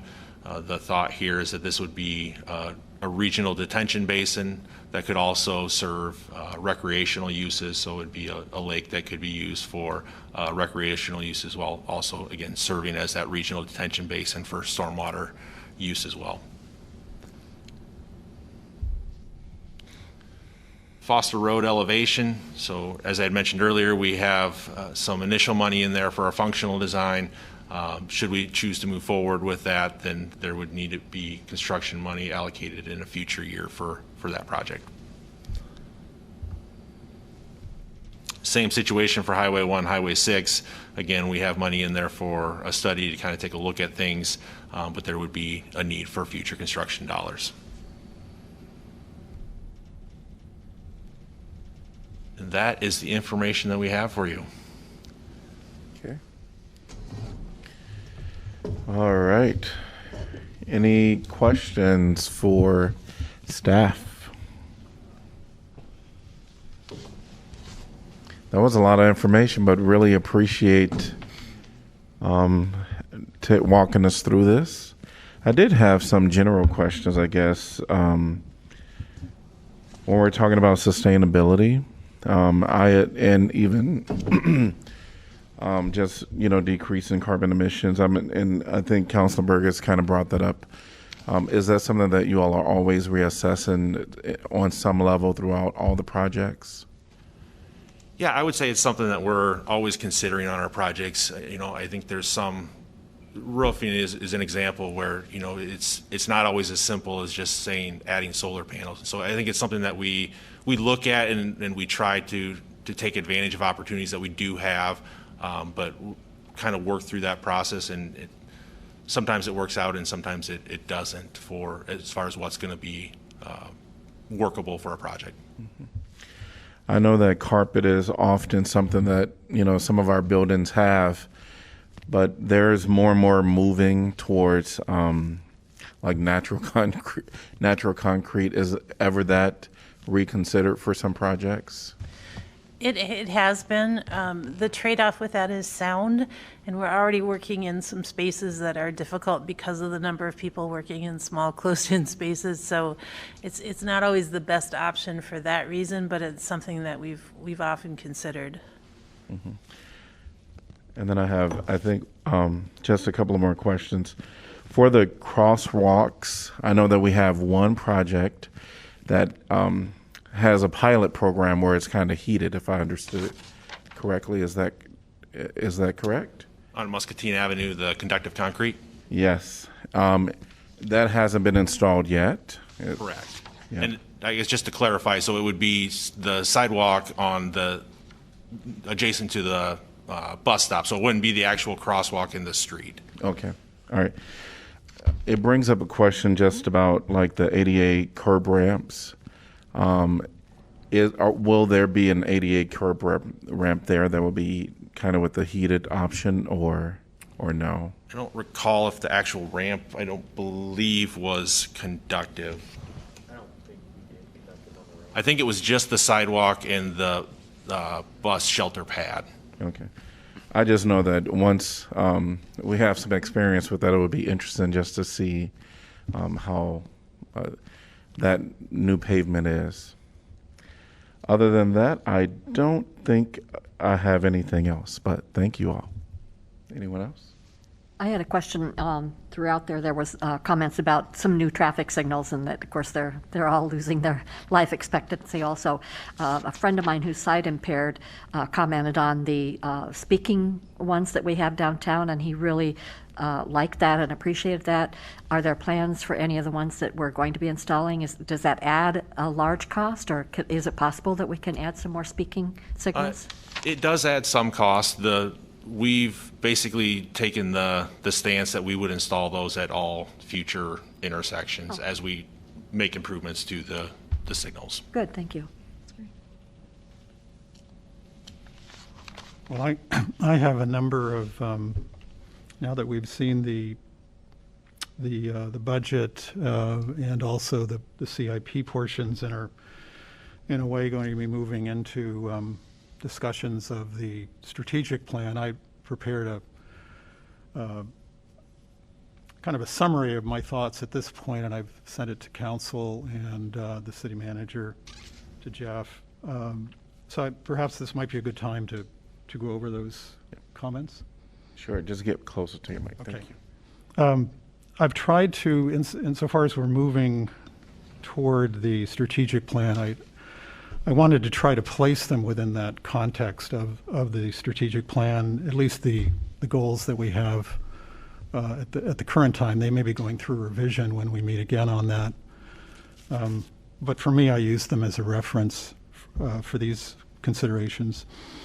And the first would be foster healthy neighborhoods and affordable housing throughout Iowa City, with, under that heading, promoting a range of housing affordability and demographic diversity in the core neighborhoods through revision of land use regulations and the creation of economic incentives. And perhaps for the benefit of the new counselors, I wanted to give a little bit of background on that. The core neighborhoods are in many ways a treasure to Iowa City. From a tax revenue standpoint, there's a significant amount of high-density, multifamily redevelopment has generated, on a per-acre basis, considerable wealth for decades. That's a dimension I think is kind of interesting to think about as we talked about revenue streams and generation of tax revenue. That may not be understood in terms of looking at the core neighborhoods. But in fact, because of their density, they do generate considerable wealth on that per acre basis. The market forces that fueled these higher densities and increased property taxes have also had significant negative impacts, threatening the stability of the core neighborhoods. Since the state legislature preempted the city's land use policies attempting to address some of these impacts, there appears to be a trend toward a greater number and size of investment-owned, densely occupied rental properties, whether in older houses or in proposed infill development. Concerned neighbors feel a sense of urgency and are in the process of developing a multifaceted strategy to address this threat constructively. There are three actions by this group that have been identified by which the City Council can help advance this strategy and achieve its strategic plan goal of providing affordable housing throughout the city, as well as reduce climate emissions by improving energy efficiency. The first of those is the city property on Ronald Street at 724 Ronalds. That was purchased about 5 years ago by the city to serve as a site where we could consider how to develop missing middle in an infill manner rather than a greenfield manner. So it was a condemned property, as I recall, and we pretty much just paid for the value of the land. The improvements, if you've been by there, I think I looked at the assessment today. I think they're around $12,000 in improvements on the value of the property, but the true value of it is the property itself. So that is something that I think we need to move on. It's become a bit of a nuisance. It's a vacant property, and that coupled with the fact that we are feeling this urgency regarding future development, this would be an opportunity for us to model what it is we want whenever an infill opportunity should arise. The second element would be the form-based code for portions of the core neighborhoods, which could be coupled with affordable housing incentives. Again, in terms of background, there was preliminary work done on the form-based code for this area, but it never was taken to the final stage where the code was actually developed, as was done for the South District. If we are to promote, and I think the idea here is to support and promote infill housing in the core neighborhoods, it has to be done well. And the only way we can ensure that it will be done well would be to do the form-based code. We have seen some examples over the last few years, and it just reinforces the concern that we have in terms of making sure that any infill development is done, in a manner where it's compatible with the context in terms of scale and architectural form and so forth. The third item would be the creation of an urban revitalization area. In other words, a residential tax abatement program for certain building improvements. So that's a strategy that we've seen used in some of our commercial zones. But because of some of the conditions of the residential housing stock in the core neighborhoods, it puts any kind of attempt to improve them at a kind of a disadvantage because of their existing condition. I was talking about this with the mayor the other day, and he toured the building to the north of the haunted bookshop and was, along with the former mayor, appalled at the existing condition on the inside. So that's sort of a built-in disadvantage to try to advancing a rebalancing of the core neighborhoods. So those are the three items that, as I noted, depending on staff load and availability, and costing out what these items might cost in terms of a project, that those are the three on the healthy neighborhoods. The second, which I did just want to maybe just chime in for a minute, because I want to make sure that some of your items get the attention that it needs, because I think that as we're talking about the fostering healthy neighborhoods, that is a part of our plan that we're going to be talking about. And I want to make sure that maybe if you can highlight some of the things that will be more pertinent to this budget cycle. Because I know that affordable housing in big picture it is, but I think we'll be able to zone in and have a more fruitful conversation with council, maybe at a affordable housing opportunity. So if you can just maybe zone in on some of the budgeting items that we can consider for now. Well, that's as I was noting, there's, like with the Ronald's Affordable Housing Pilot Project, that may become a budget item. We have affordable housing funds that we can, tap right. into. So there, as Jeff said, at our last meeting. I'm trying to identify concerns and projects. The actual way in which they're financed, I think, is another question, and it kind of depends in part on who does the work. Is it done by staff? Is it done by a consultant? And then if there is any kind of capital cost associated with them, how is that going to be handled? So it, that pilot project could be something that the city finances, or it could be something that we develop the request for proposals for a private developer to do the work. So it has a number of different potential directions it might go. So in my mind, at least from my standpoint, perhaps Jeff has another thought on this, is trying to see to what degree council supports the initiative, and then looking at how the project moves forward. So I hear you saying there could be multiple funding streams, at least for Right. this project. I get it.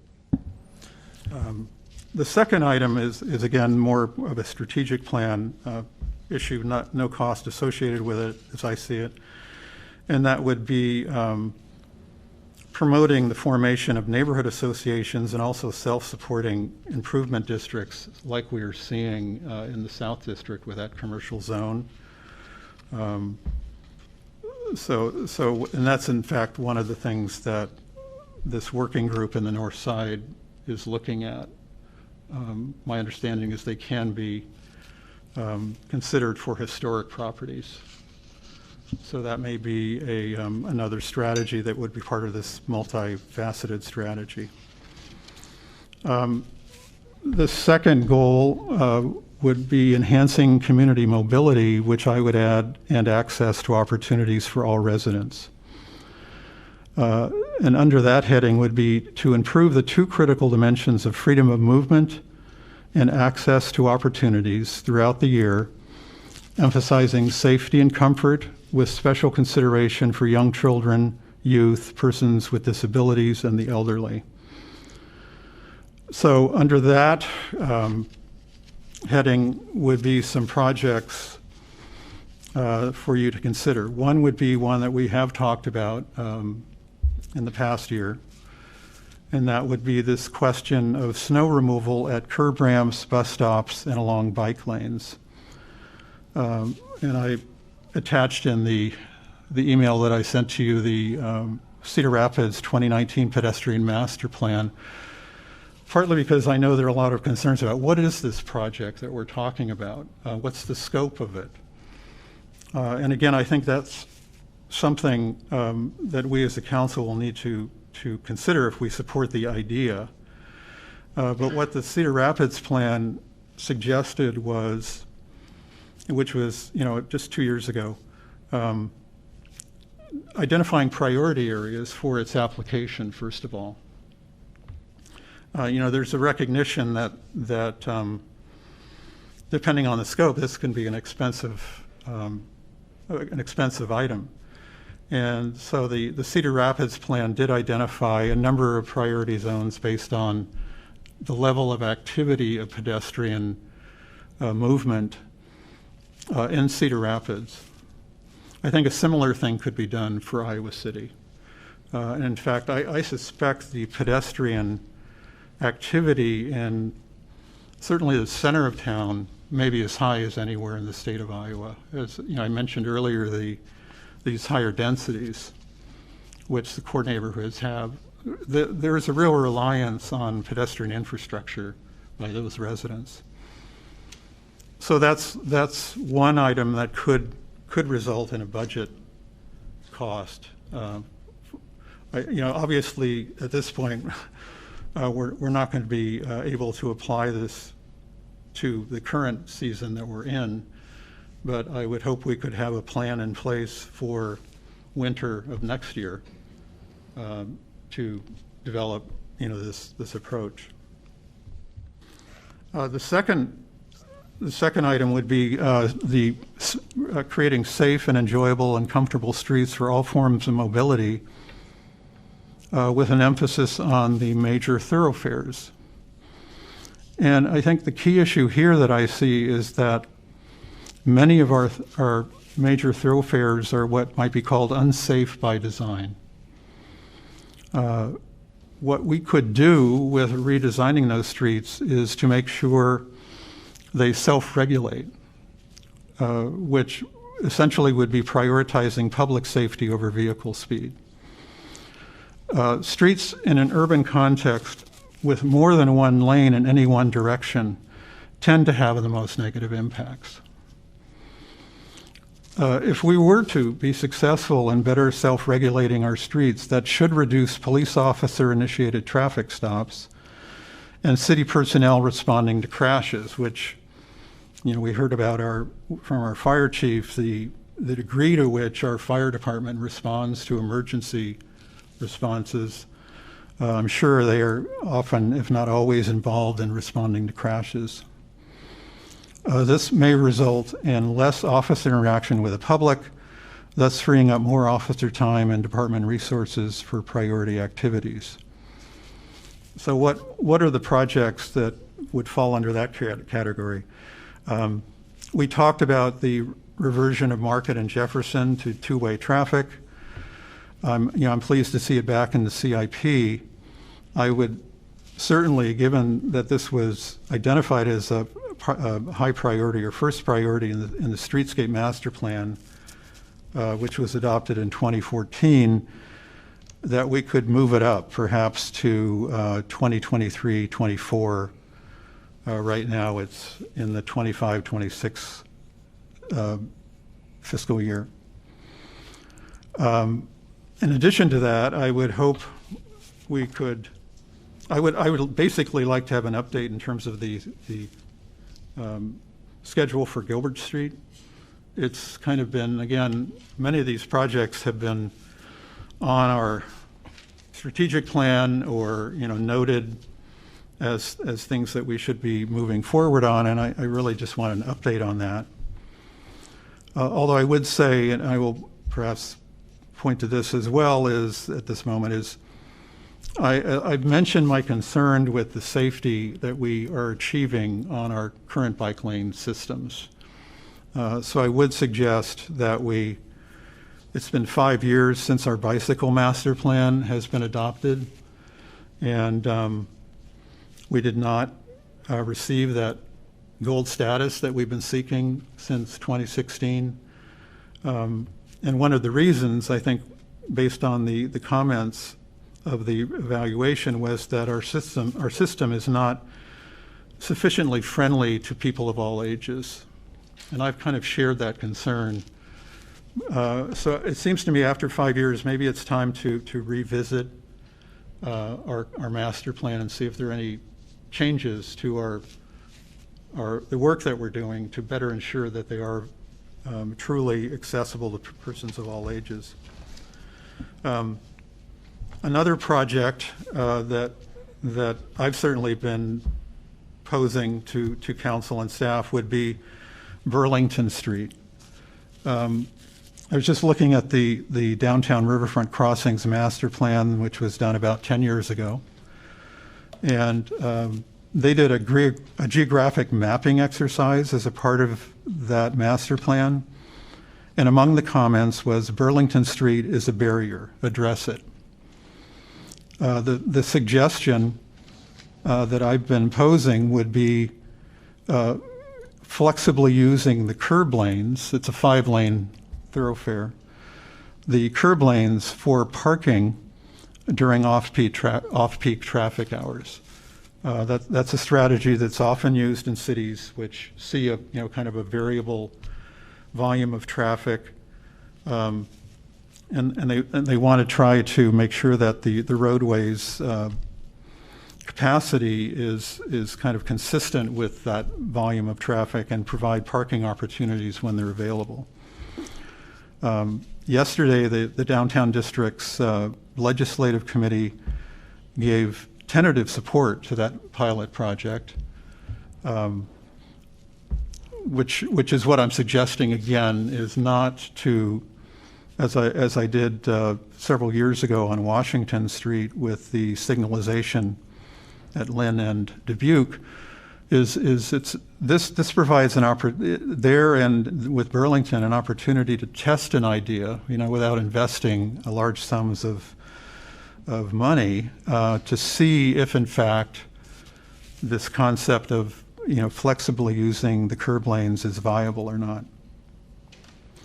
But thus far, the legislative committee did give a tentative support, raising concerns with it. The last project that I would mention is Dodge and Governor. We saw that presented today. It's in the 2025 CIP. This is a $15 million major capital project. And I guess I would say my concern is, as with these other streets, how well is it working? We back in September received a letter from Barbara Eckstein, who lives on Ronalds between Dodge and Governor. And she wrote an email to us saying that she was attempting to cross Governor to get to the cemetery. She had a leg injury. She thought she saw a gap in traffic, but in fact, some cars northbound almost ran her over. I mean, she was rushed to try to get out of the way of traffic, fell, and literally had to crawl to the other side of Governor Street. Governor is a tough street. It's it's got very, very few signalized intersections. It's if you're northbound on Governor, the last light is on Market, and you have basically a straight shot up the hill to the hillside without any other signalization, and it's almost a mile from Market before you hit the top of the hill there. So there are all kinds of problems that I certainly, as a member of council, have seen letters to the council expressing concerns about the fact that it's difficult to cross. There are lots of destinations on either side of Dodge and Governor as you travel the corridor, parks, schools, the cemetery, and so forth. So I really want us to ask, is this really the best design that if we're committing to the next 40 years with the design of Dodge and Governor, is this really what we want? This is our opportunity if we really want to try to give it a more of a, what might be referred to as a contextually sensitive approach. This is the time. It's in our lifetimes, it's our only time to achieve this. I also have down here, and we talked about this during the restructuring the police department, the use of automated traffic enforcement on major arterials where self-regulating street design may not be feasible in the short term. In considering and preparing this summary, my personal feeling at this point is that I would really prefer us at this time to emphasize the idea of redesigning the streets so that they better self-regulate as a first strategy. After all, we're dealing with streets that are incentivizing in their design speeds that are essentially illegal. We're giving our police department an almost impossible job of enforcing those laws because the streets are telling drivers to drive at unsafe speeds. So that would be my suggestion at this time is, I was the one to advocate for the automated traffic enforcement. At this point, I would really like us to try to focus on making sure our streets are safe by design rather than unsafe. Some other smaller items, again, for consideration probably during the strategic plan would be accelerating the use of transportation alternatives through an electric bike incentive pilot program. And then there's a pending work session that we haven't addressed yet, and that is within the neighborhood plan for equitable distribution of high-quality destination parks and public spaces within an easy, enjoyable, and safe for walking and biking distance for all residents. So that's in our work session. I modified the language a little bit. That concern, I think, has just been amplified by COVID. You know, when we shelter in place, and this is particularly true for children and elderly, they are more or less limited to their immediate surroundings. So I'm really hopeful we can take a look at how we can plan our city so that we do bring these destinations into closer proximity to those who are walking and bicycling. Under demonstrating leadership in climate action, this is a minor, but I have heard concerns. We did recently hear a concern from someone living at the Prairie Hill co-housing, and that is revising our backyard chicken ordinance. Right now, there is some language in there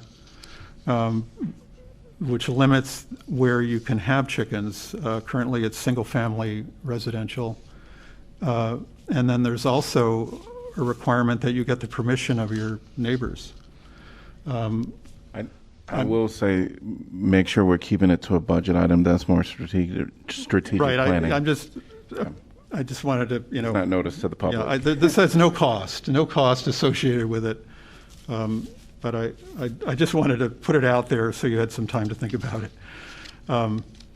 So that's basically the items that I have, I've identified. Most of them have a fairly long history to them. You know, I'm keenly aware of the fact that this will be, you know, these next 2 years will be my last, most likely, on City Council. Many of these things have been, you know, on the radar since I've been on council. So I'm really hopeful we can, you know, and when we developed them 6 years ago, we hadn't gone through Black Lives Matter and COVID and all these other things, which I think have certainly, in my mind, accelerated the need to consider these, you know, the approaches I've been suggesting. So I apologize for the kind of going beyond the budget and the CIP. I will say, you know, when Pauline and I first started in 2016, we had a strategic plan. That discussion took place in December before we even took office, and I'm wondering if that may be, you know, doing it in front of the budget discussions rather than after our budget discussions might make sense, because I think it's helpful to have that overarching vision when thinking about questions relating to the budget and the CIP. I know in that 2016 strategic plan discussion, it generated some items that then were incorporated into the budget and resulted in some changes. So again, thanks for giving me the opportunity here, and I'm very interested to know what your thoughts are on these items. I'll just make a quick comment since he mentioned my name. That experience was amazing, awesome and amazing, as you would say, Mayor, because it was not only the new incoming council members, but the current sitting members that were going to be outgoing. We all, as a group, sat together in a room out at Ashton House and put this strategic plan together with all of our thoughts. And so it was really an amazing experience. And I would suggest that we do that again. But then I just had a few comments, mostly relating to parks. I apologize, Julie. No real complaints or concerns. It's just that one of the items, and John mentions the length of time we've been on the council, and it seemed like it was when former Mayor Pro Tem Salih came on board, so it's over 4 years ago. We talked about, and I think it's still on our potential work session agendas, the possibility of the rubber surface in the parks and playgrounds. But I see that, I think it's the Market Square Playground replacement is going to be replaced with wood fiber or something, it was not the rubberized. And so I had a concern about that. And we mentioned at that time we might work together with the Iowa City Community School District. And I know at that time, with their Longfellow playground, when they replaced it, they had 3 different grounds. They did the rubberized and the wood fiber and a third one to kind of study which one they thought would work best, lasted longer, cost less, et cetera. So I was just kind of discouraged to see that the rubberized was going to be replaced, and wondered, because I think it's still on our work session, possible discussions, whether we could go back to that, because we talked about it being a safer surface, although it was a little more expensive, but it lasted longer. So that was one of my concerns. The other was the replacement of the shelters at City Park.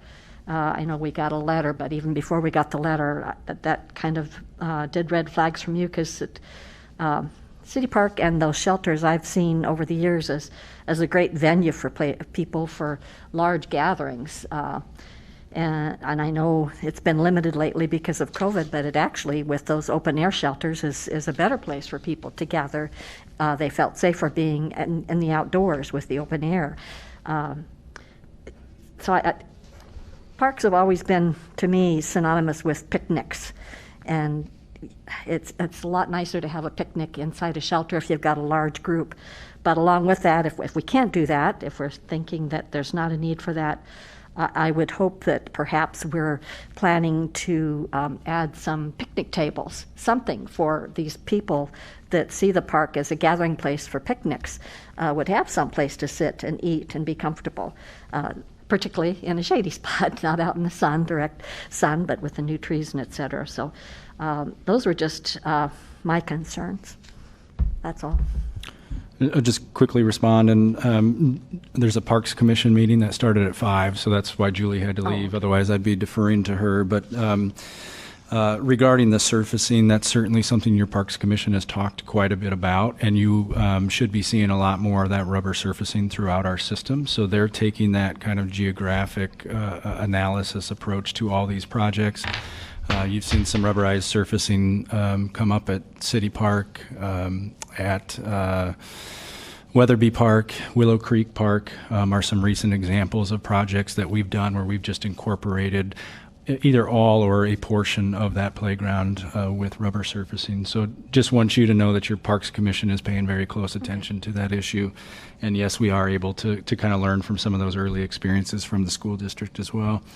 And then the City Park shelters, that's something we can certainly revisit down the road. That project is not a near-term project. It's a few years out.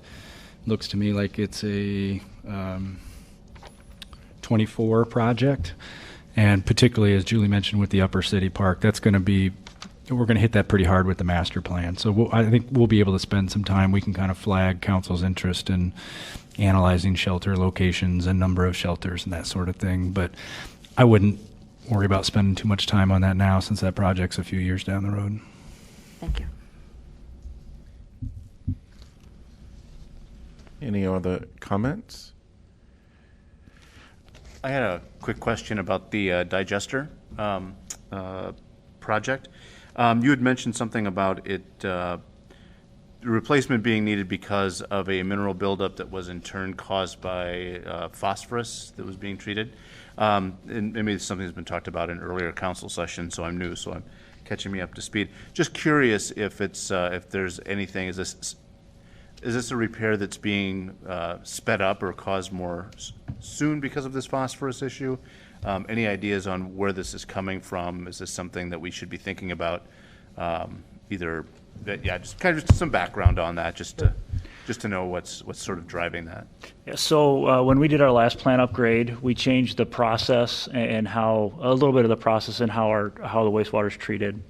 And so with that process, it actually precipitates out the phosphorus, and so the nutrients that are there in the water, it precipitates it out, and it actually comes out in the piping system as it goes through the kind of the sludge processing piece of it. And so this is a process change that is one that is being done across the country. It was an unforeseen issue, and so now we're in the process of figuring out how to address that. And I think with the digester upgrade, we'll be looking at ways to basically try to precipitate that out prior, basically in a controlled manner versus it in an uncontrolled manner, which is what we have now. Okay, thank you. Yep. I do want to make a comment, just circling back to some of the things that were brought up by Councilor Thomas. A lot of this stuff, as I mentioned, we'll be able to really take up and give us the time that is needed to discuss. One thing I will say, at least for me, when I think about a lot of the things that he pointed out, revisiting the bike master plan, and as well as some other initiatives when we're talking about traffic enforcement and things of that nature. One thing I at least wanted to mention when it comes down to the budget that we might consider, it wouldn't be now, but that we can give some thought to, is that Market Street, Jefferson. I think I heard him say that in 2014 it was toward this top of the list. And so that's something that I think we will be able to discuss here in the near future. Other than that, I do think when I look at the list, there is nothing that strikes me that is more immediate, although we could have some direction given to staff for like our next budget cycle, which typically we do in August for the following year. And so we would want to have those discussions between now and then so that we can, amongst the council, determine what of those have some have some speed. And again, I think some of this will come out in our strategic planning, because I did like how you kind of went through and gave some of the titles of how it falls with the council or past and council's priorities. Yeah, I would just want to touch on a few things that Councilor Thomas mentioned. Basically, the one-way street conversion with Market and Jefferson, I'm definitely interested in revisiting, and I appreciate your calling to our attention Dodge Governor. I think that's definitely worthwhile taking a close look at. And finally, having lived various places where there are projects such as he proposes for Burlington, I think that's a potentially really worthwhile project to examine. I'll also mention that I think it's really good to have a lot of the staff here that facilitate a lot of those initial conversations. It kind of heard some of this. I think that's beneficial as well.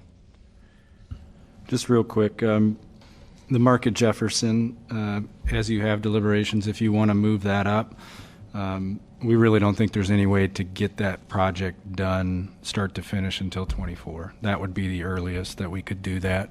If we ordered new traffic signals right now, we wouldn't get them this coming construction season. There's that much of a delay in receiving those. But with that project, we still need to do full design, and that's one where you're going to want a lot of public input. I don't think that's going to be as popular as a project with everybody as we might think. We know the downtown district is supportive of that, but as you get into more serious discussions, you should expect some controversy with that. Doesn't mean we shouldn't pursue it, but that adds to the process. We just have to be a little bit more deliberate with how we go about public input. So if you do want to move that up, I'd suggest 24, 25. But we're going to have to do some gymnastics with other projects, because that's over $2 million in bond funds, and we couldn't just layer that on top of whatever that year's bonding is if we want to maintain kind of that level bonding year to year and level debt service type of project. So staff would have to give you some options on other projects to delay or remove in order to move that up. Since there will be we know that this will go out to the public and people will weigh in on it. Seems to me that it's going to be very vital for us to kind of start those deliberations, since it's already been delayed and it's had some on off off the CIP. So I would suggest that I did hear 3 counselors give support for it. I don't know if there's any other council that would give support to kind of move it up to the 2024 so we can give direction to staff at this point.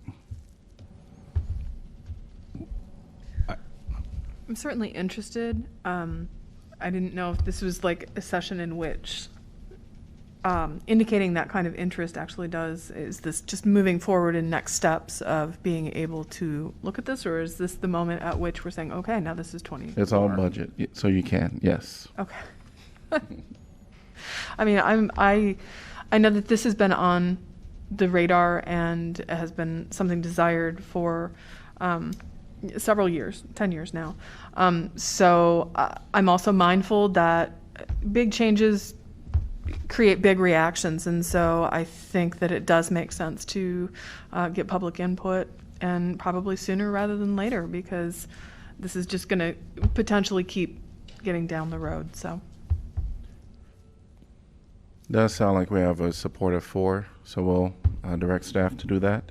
And I'm sure that University of Iowa will probably need to, we would want to know what they're doing beyond Clinton, because there was some concern in the past that they may be cutting off that street.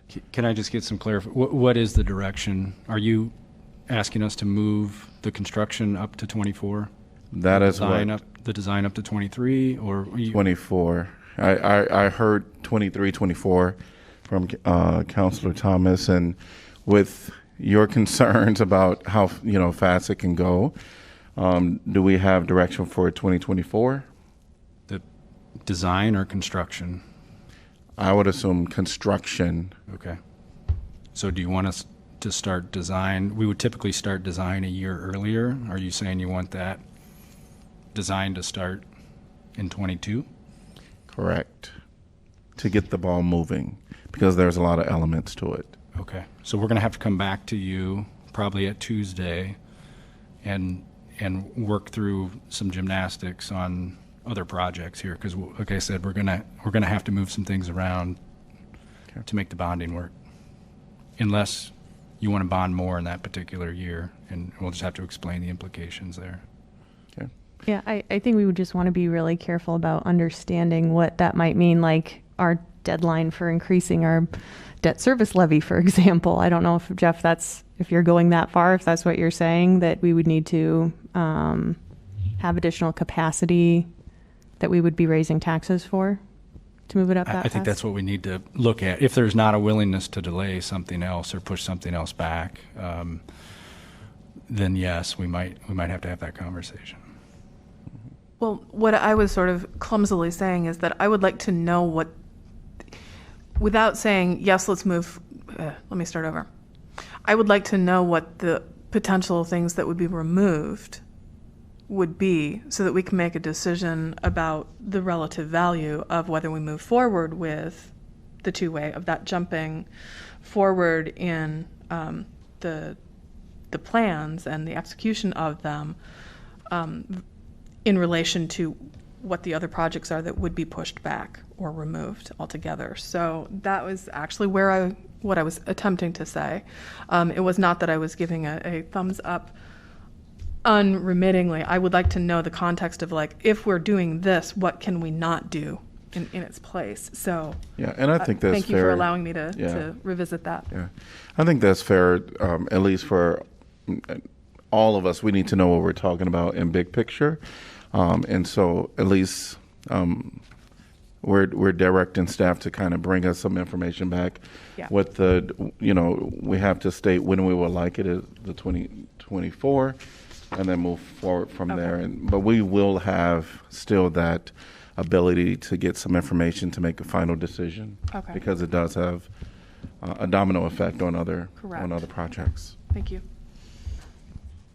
Yeah, I'd be interested in talking about, what we might trade out for it, but I'm hearing from our city manager that we may not have the capacity for something that would be as aggressive as construction in 24 without some much more serious implications. So I'd urge us to look at maybe, right now it's on 26. Could we absorb it in 25 without trading out other things. I mean, that's kind of where my head is at. Just, I don't feel like we have the time right now to get more information, come back, consider how that affects our debt capacity, right? If it's $2 million and also for our staff, if we're not currently under the, if we're not designing it now, I don't know how we can build it in 24.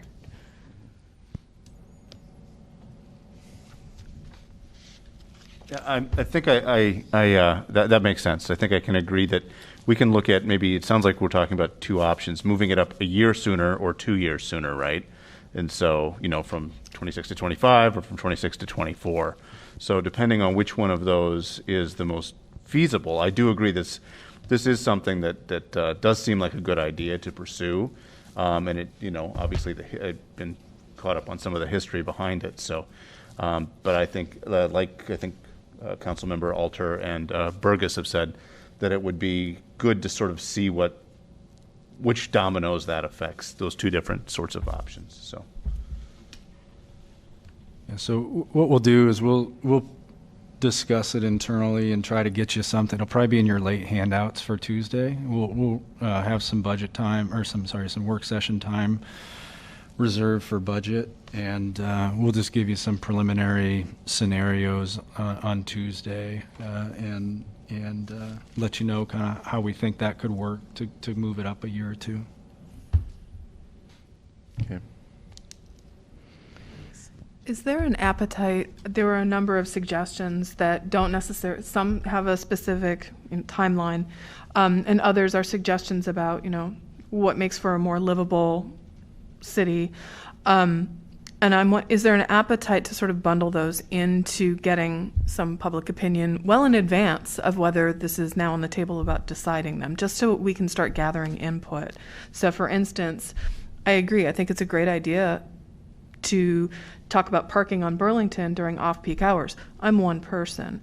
It would be great to get some input from people. Ditto the governor in Dodge, right? And to find out how people feel about this, to see whether that's even, something that we want to pursue, or in what kind of iteration. So I'm thinking of like a survey or something, and I know that right now is not the time to worry about that, given the constraints of what staff has to be doing right now. But I just put that out there as, maybe later in the year, if this is something where we can start gathering information about the ways in which we would like to get public input on potential changes. So this is probably not a new idea at all, but I just throw it out there. It's important, I think, to always point out the public appetite for some of these. And I think oftentimes we might be talking a little too aggressively here, and not just putting it in the public's hands early on. Yeah.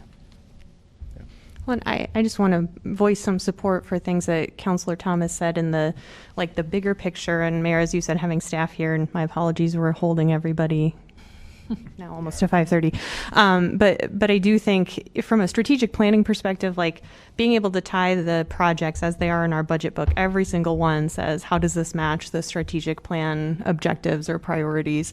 But I don't know that we as a group, and certainly as a new group, really can say, okay, when we're talking about changes to it or things that we want to see prioritized, I don't feel like we're kind of anchoring those things necessarily at least very openly, or, in our discussion. So I really just want to reiterate and thank John for bringing that up and saying, are we sort of front loading those priorities?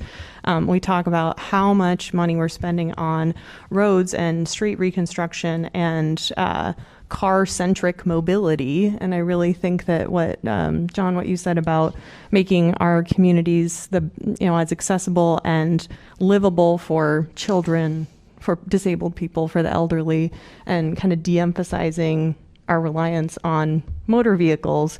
If we agree on that as a goal, if that's something that we're talking about, that would really help our staff kind of understand, I think, big picture priorities. But we haven't articulated something like that yet. And we'll be able to do that in our strategic plan a little more. Thank you, So, Mayor. Yeah, and I think you've already done that. I mean, past councils have done that, and hopefully you're seeing that reflected in the built changes. We just can't touch every road every year, right? I mean, it's a systematic process. But as you look at the new roads that are being constructed, as you look at how we've reconstructed roads, hopefully you're seeing those priorities play out. And if not, we need to hear it. But you know, that has been a priority for engineering, for our public works staff, for the consultants that we're working on, because that's been the direction we've been given past councils. That's why you're seeing 25-mile-per-hour speed limits on some of our major arterials. That's why you're seeing new bike lanes pop up. You're seeing grade-separated pedestrian crossings. Those types of things are as a direct result of that exact direction that we've been given. Great. Any other item for today? I did want to, I haven't heard any response on the core neighborhood initiative, the 3 items there. I'm not sure what that's your lack of comment means. If it's that. So are you talking about like Ronald Street? Ronald's, the Yeah. form-based code, and the developing some language for residential tax abatement. Those were 3 items that came out of this working group that is trying to develop a strategy to deal with the threats that are felt there. And I haven't heard any response. I don't know, Jeff, if you feel, I mean, we could carry over this conversation, but I was just a little bit sensitive to this matter of to what degree, because they're somewhat open-ended in terms of their financial implications, what kind of direction we needed to give now. Yeah, I could really quickly go through those. 724 Ronalds, our staff has been working on putting together an RFP. We're going to be moving forward with demolition of that property, but it's going to require a 30-day period for historic preservation to weigh in there, because it's in a district. Our plan is to do an RFP and extol the goals of affordable housing and energy efficiency and see what we get. As we've done in the past with some of these projects, we'll share that RFP with council before we issue it and get your feedback. We certainly could look at using affordable housing funds, climate funds, those types of things to enhance or to incentivize the development that we're seeking. The form-based code for the core neighborhood, I think that's a discussion that you probably need to have with the broader context of planning initiatives. We've had that conversation. We know we have a lot of district plans to upgrade. We know we have 3 or 4 form-based codes kind of hanging out there in order to pursue. I think you just need that context of here's how much NDS can handle in a given year or two. What are your priorities? This can certainly be added to that list, but that is a very small focus with just the core neighborhoods there. And then the urban revitalization area, we just did something similar for commercial purposes on Highway 1 and Highway 6. That took us over a year to put together. That was done by Wendy Ford and the Economic Development Office with significant help from the Attorney's Office and Public Works with some surveying. So we can certainly do that. That's another type of just priority issue. So I don't know that has a huge budget implication, other than we'd have to report to you kind of what some of the,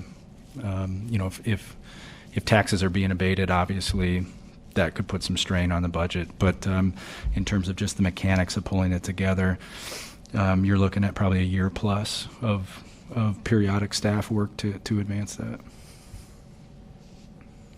Right. Anything else? No. All right. I think we are done for today. And I wish everybody an awesome and amazing day. Thanks for coming.